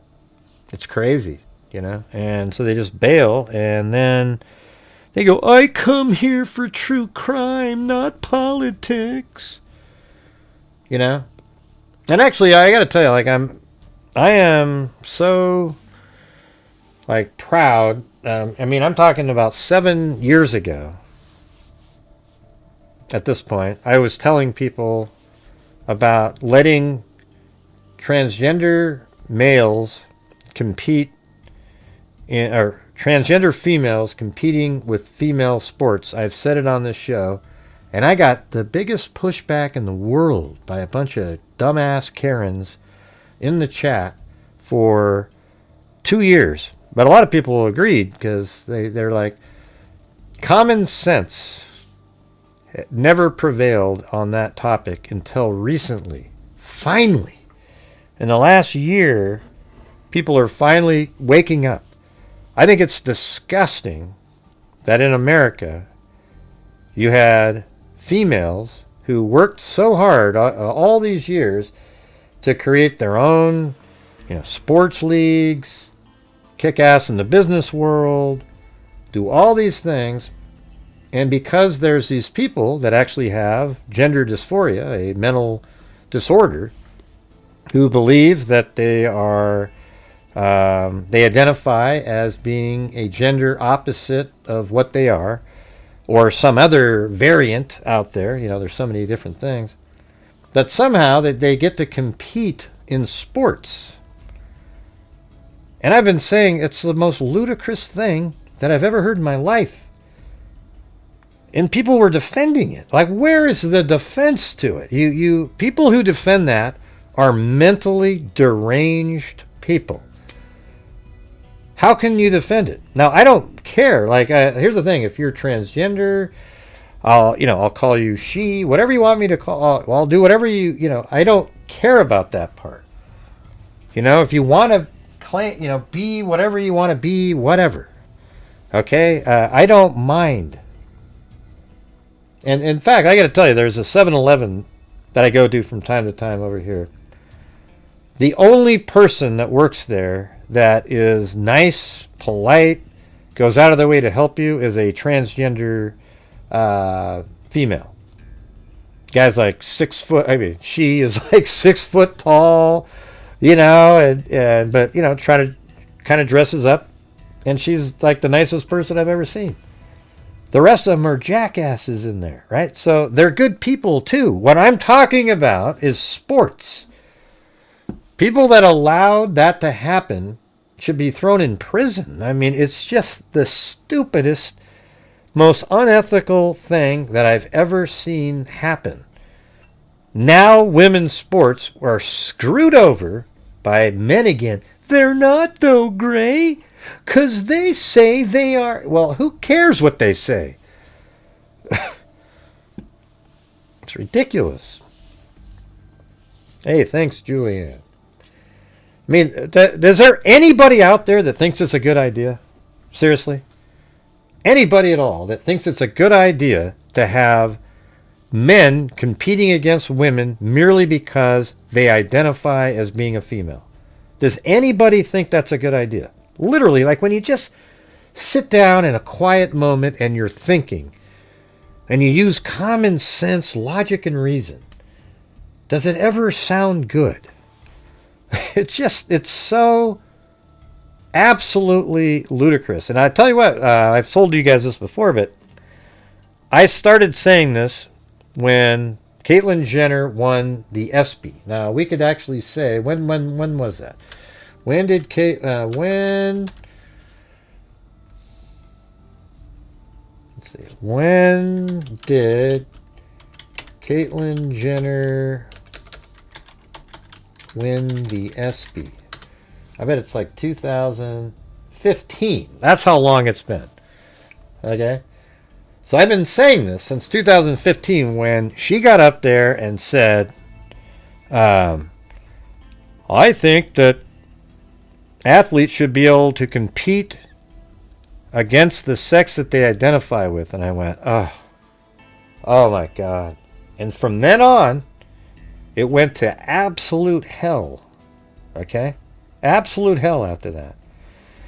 And then, guess what? She changed her mind later. And I don't mind calling him she. I'm not going to do the they and all that weird shit. But if you want to just be a she and then a girl's a he, whatever you want to do, great. Don't make it required where I have to say Z and they when I'm talking to you. Hey, they going to school today? Who you talking to? You. You said to call you they. Oh, I don't talk like that. They go to school. You mean you go to school? Yeah.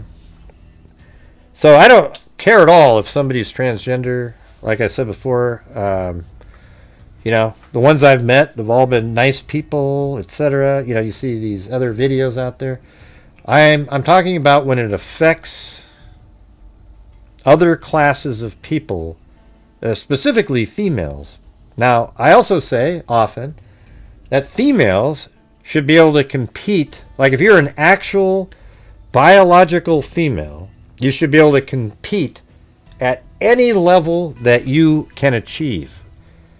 So, they're like men, there's nowhere to go. You're at that top, right? But women, let's say you're a woman who can make three-pointers with your eyes closed. You can just close your eyes, make a three-pointer. You can't miss.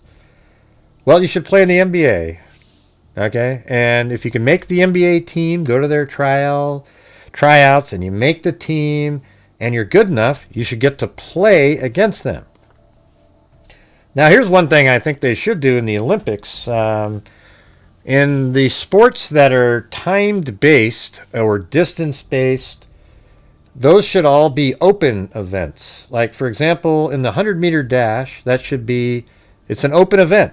And at the end, they give a gold medal for the fastest male, or, they give a medal for the fastest person, which will likely be a male in like the 100-meter dash. And then they give a medal for the fastest female. And then they give a medal for the fastest transgender, both sides. Transgender male, transgender female, whatever. And then there's a medal for those people, right? But there's a medal for women and there's a medal for men. But the transgenders can't decide. They can only be in that category. You don't get to say, well, hey, I'm a transgender female, so I get to be, if I get to win the female too. No, it doesn't work that way. I'll tell you what would be cool. See, this is one that would be amazing. Is if you finally, let's say I would think it'd be a running event, like something like, I don't know, that's pretty, like 3,000 meters or something.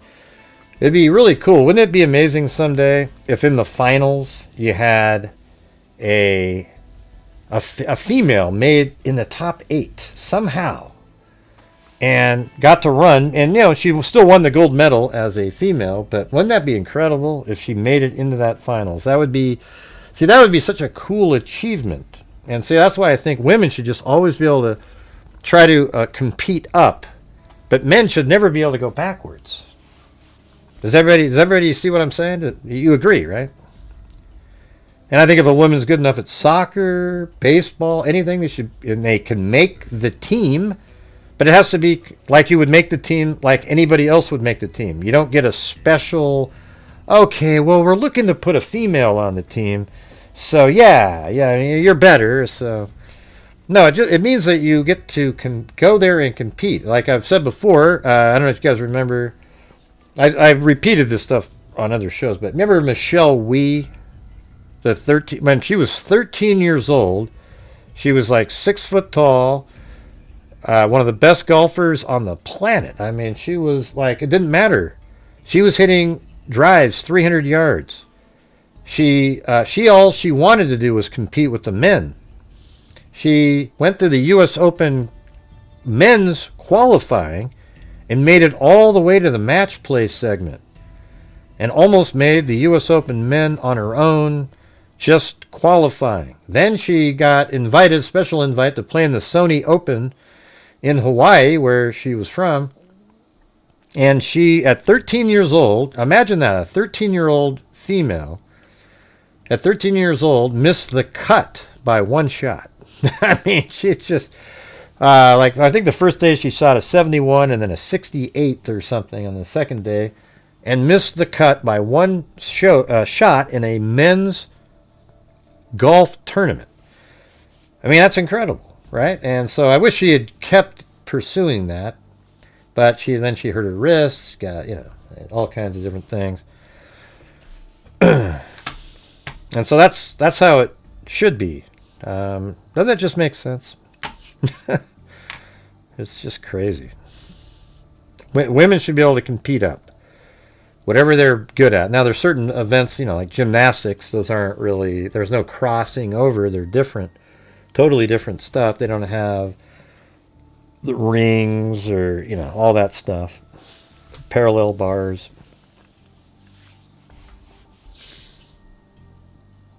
No, yeah, well, Bruce Jenner, or Caitlyn Jenner, eventually changed her position on that. I mean, could you imagine if Caitlyn Jenner actually switched over? I mean, way back then, the decathlon record that he set, imagine him competing in the heptathlon, which is what women do. He would have just, that never would be touched again at that point. Because you have a world record man that goes, wait, I'm a woman, let me go over there. But see, if you used my technique, it wouldn't have mattered, right? You would have just said, I don't know.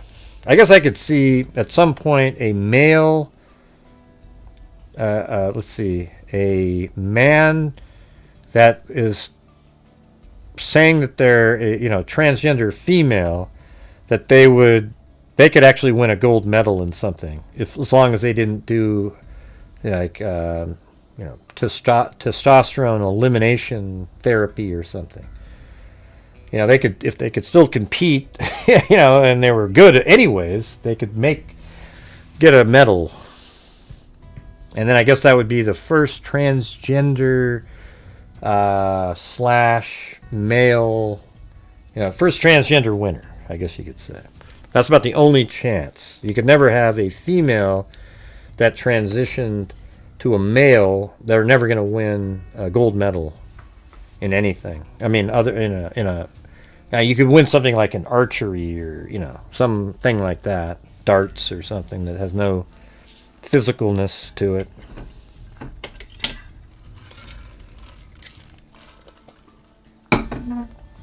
Yeah, I don't mind calling them what they want to be named.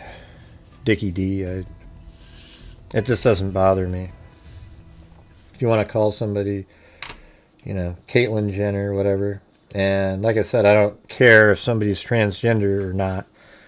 It's just when it affects women's sports or any other thing, like if some people had it the way they wanted, and there was a transgender female running for president, and she won, these people would want to say she was the first female president. Would any of you guys be okay with that? I wouldn't.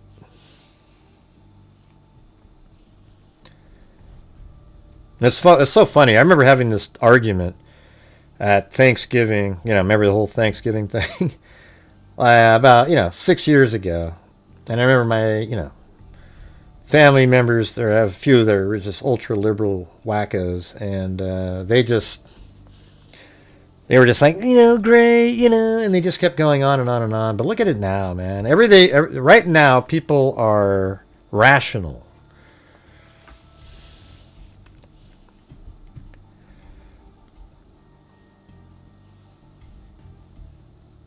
Now, that's not what they would say. They would call it the first female president.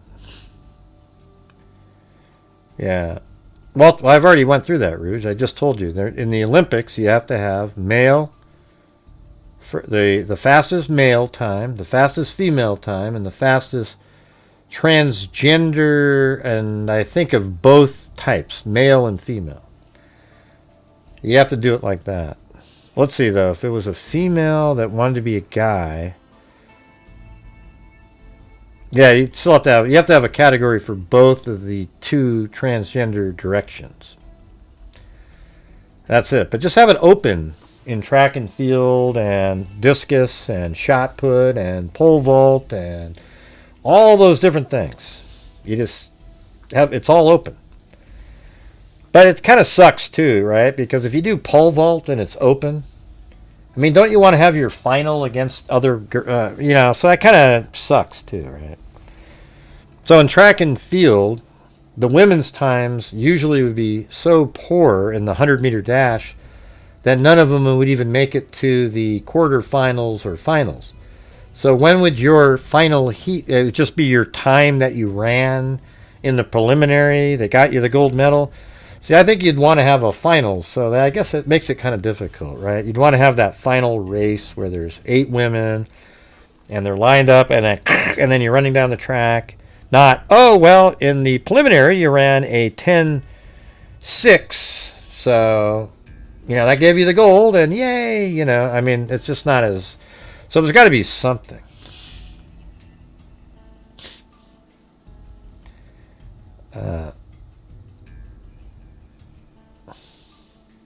Yeah, I agree. I don't know if you missed what I was saying, Rouge. I've been saying everything that you're typing in for the last 10 minutes.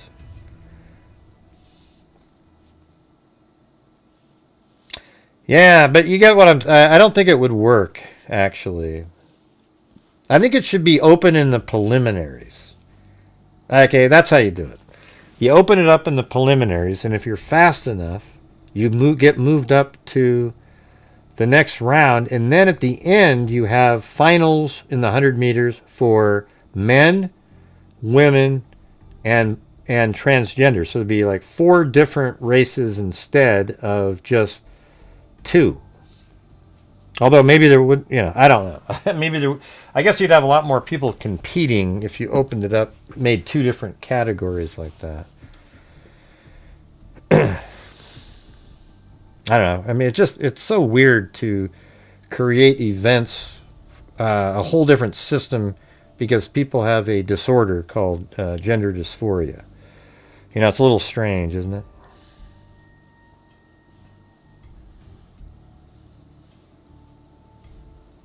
Oh, yeah, jeez. That's crazy.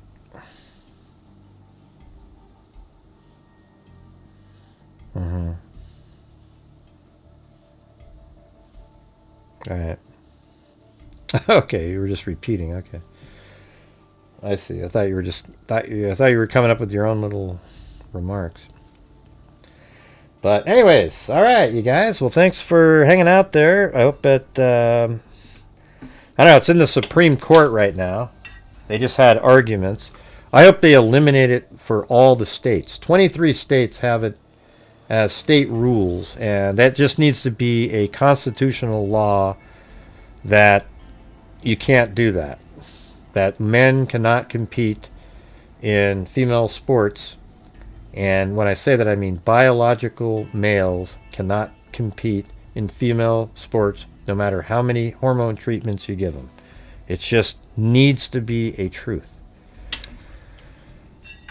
All right, so I'm looking out for all of you guys, all the females out there. And I was shocked when so many females weren't doing that. Remember the whole, Ronda Rousey, she kicked the shit out of most guys out. Yeah, she could probably beat up most regular dudes. But you put Ronda Rousey in with the MMA male fighter, she gets smoked in 5 seconds. I mean, it would be over. But her fighting ability, she would probably beat up most men, just regular Joes that don't know how to, we're just aren't fighters by nature. They have better moves and everything. But I'll tell you this. When I used to play basketball, I was really good at basketball for probably 15 years, great three-point shooter, passer, all that stuff. And there was times where I'd go to these, I think it was the Hoop in Beaverton, and the women's college players, like the starting team would play, and we would just blow them out. I mean, it wasn't even close. I mean, I'm just playing in these pickup games, and you just drive down, you go to the basket, blow by them, lay it in, go over here, do that, and it's just not even close. They resort to sort of this really physical kind of game where they just sort of try to hack you all day because they know that they can't stop you. And it's like, well, that's what I'm talking about, sis. Why you can't do it? I mean, do you guys ever see this? I think it was the women's national soccer team scrimmaged against I think it was like 15 and under men, and just got wiped off the face of, it was like 15-0 or something. So the women's national soccer team plays the men's 15 and under. What is that thing? Where is that? Let's see. And that's why there needs to be these things. So women's national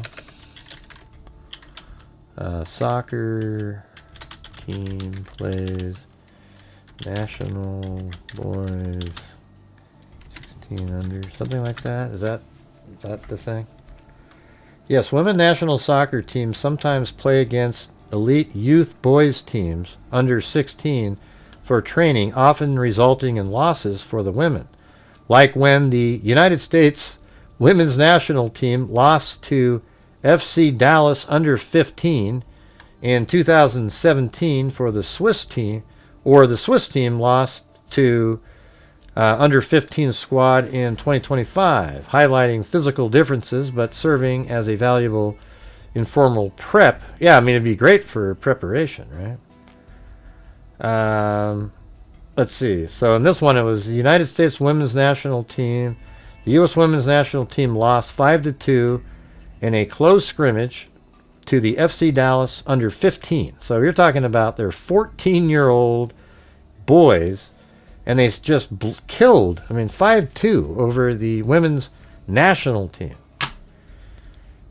I guess it wasn't 15, but there was another one that was, I heard, that was bigger than that. So that's why you just can't do that. Imagine if all the people on that under 14 team or under 15 team said, we identify as being females. Well, shit, we'd have the best team in the world competing for the women's national team, right? Because they beat them 5-2. And they're already one of the best teams in the world.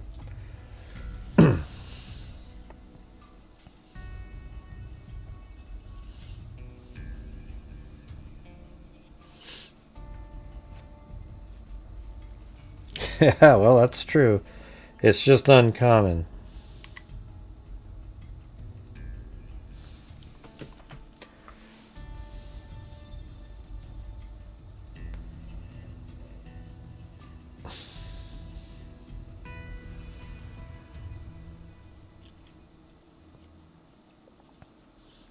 I don't ever use Apple Maps, so no. I use Google Earth. Look, how can anything be better than this? Look at this. This is like way better than anything you can get on. I don't know what Apple Maps has, but I just I don't use it. Why do you want to know? It seems like such a strange question.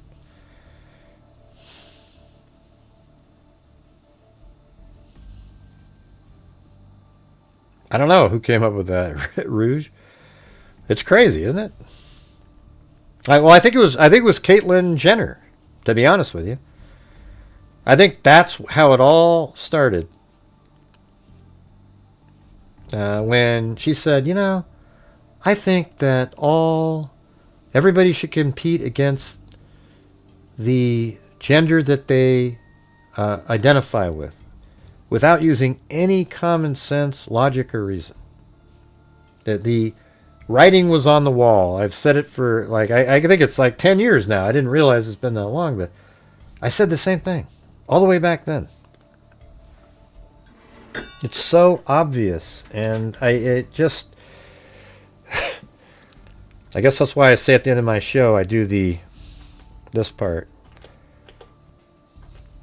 Thank you for watching Gray Hughes Investigates on YouTube, where we use logic, reason, and common sense to figure out true crime cases. See?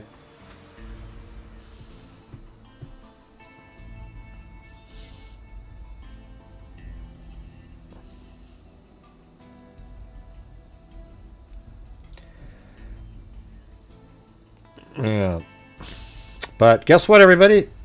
That's it for me tonight. Want to give a great special thanks out there to Marty's Bar and Grill, who pretty much he had that great challenge he did where it really just got us absolutely to the goal and everything. And then I also want to thank Jim Lawn for his continued support throughout the show and a big portion of that challenge that came in. I wish everybody was jumping on that challenge because it was a 2-to-1. It wasn't just 1-to-1. It was a 2-to-1 match by Marty's Bar and Grill. We did get 31 of them. 32, I think. But, man, wouldn't that have been great? Oh, you want to hear the spirit box? Oh, yeah, right here.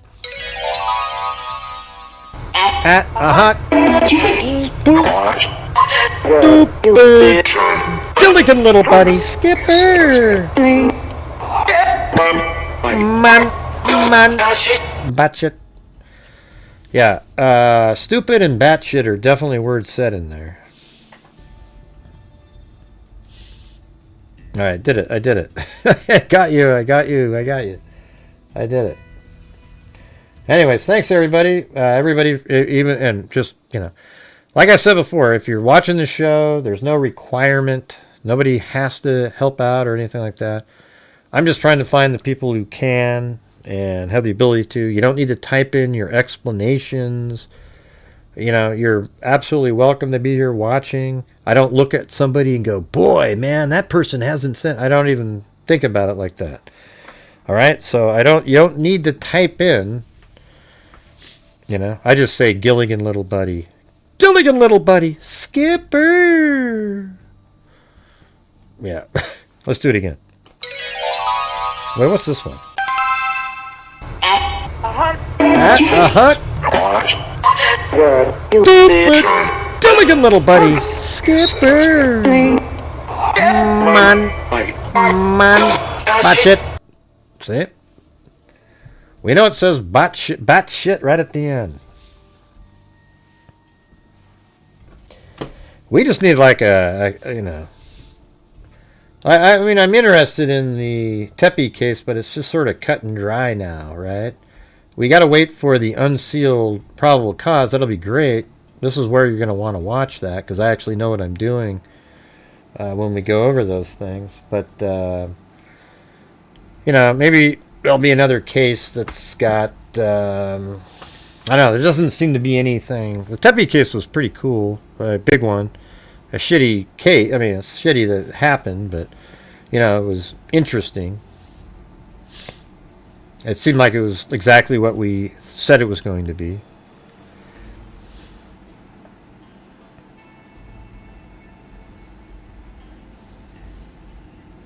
Yeah, I mean, even if it bothers you, I don't need you guys to type in why you can't do this and that. It's sort of weird. You just don't need to do it. You know, if you can, you can. If you can't, you can. I didn't ask you, hey, Sandy, how come you didn't? You know, nobody does that, so you don't need to do it. All right? If you can, you can. If you can't, you can't. I just ask because, like, tonight was one of those crazy nights where it was really slow, and then Marty did a challenge, and after the challenge was over, it was like a ghost town. Like, the rest of the show, I mean, it was like Jim Lawn was the only person, maybe Rouge a couple times, that did anything during this long period of time, and it was just sort of disheartening, because then you realize that, man, other than that original, you know, thing with Marty, we wouldn't have made it tonight again. Well, you want ice in Denver? Yeah. I don't know why people are... It's just so obvious, these political stunts, these whole... I hate ICE being around. They're ruining our communities. No, they're making your community safe again. The leaders of the areas are making it unsafe by selling a bunch of bullcrap to the people living there and then telling their people to resist. You guys are dangerous people.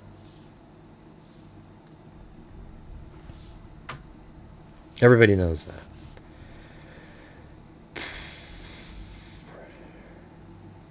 How come I don't remember who's Renee Richards? Is that a...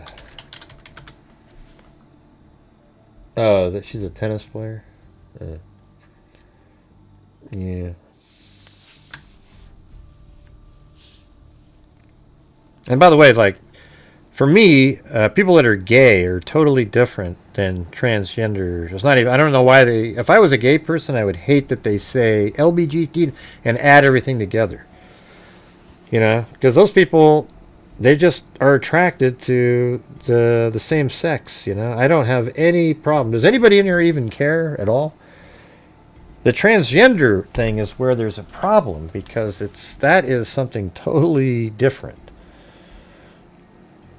An author and former DA I admire has thought, oh, I don't care. Yeah, we've already said all that though, Sandy. Yeah, so you don't have to be a former DA or anything to have the same thoughts.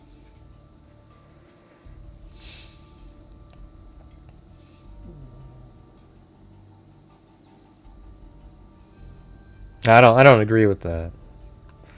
I think there was something else in 2025. So anyways, thanks everybody. We'll see you guys tomorrow. I appreciate everybody being here. Thank you very much.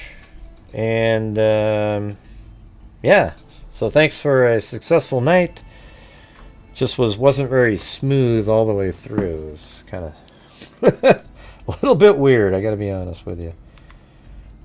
So anyways, thanks everybody. We'll see you tomorrow. Who the hell knows what tomorrow will bring? Thanks for watching, and as I always say, until next time, be safe out there. See, we did a lot of stuff tonight, man. Just think through it. We did a lot of different cases and stuff. Yeah, I've been doing this true crime thing for quite a while now. And during this whole time, I have not seen one person that is a crime dissector, thug rejector. I'm a certified human lie detector. Gonna get ya on a stretcher if you try and play me like an old... What the heck? You guys, can you still hear me? It just stopped playing. That was weird. Hold on a second. Why did it just stop playing? Can you guys still hear me? Hold on, let me get out of here. Oh, maybe it lost connection to that drive. Hold on. Oh, shoot. Yeah, I could see that happening. No? Looks good.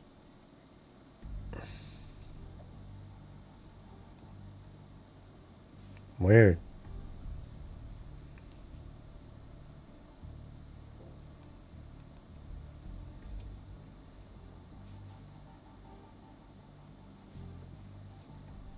I wonder why it froze like that. That's weird. It doesn't, it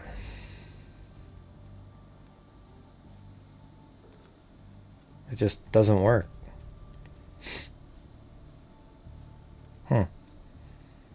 I wonder if it, can I go in here?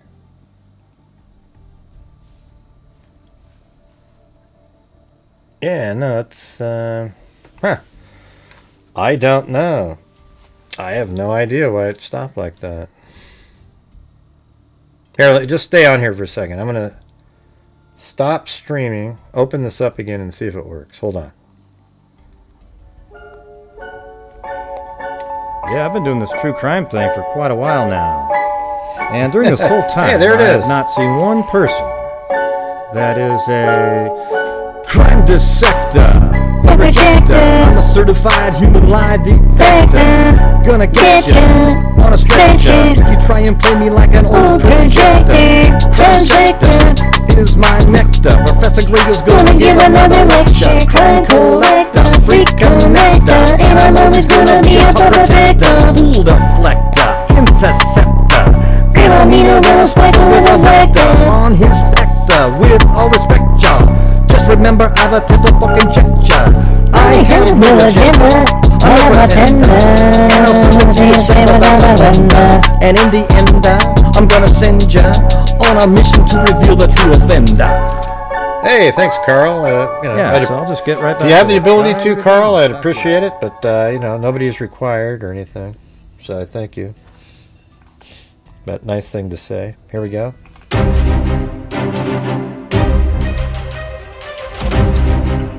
Yes, thank you very much for watching Grant Hughes Investigates on YouTube, where we use logic, reason, and common sense to figure out true crime cases. Thank you very much for watching, and as I always say, until next time, be safe out there. Yeah, I sound pretty good when I do that.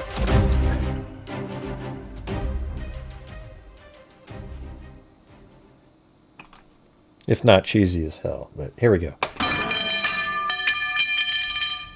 Bye. See you around.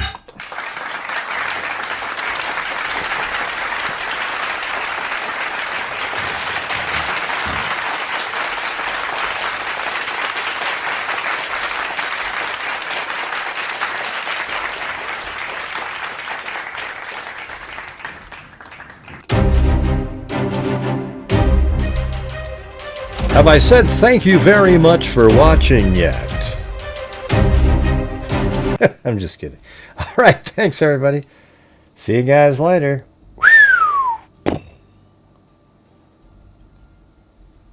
Actually, it would be better if I did this one.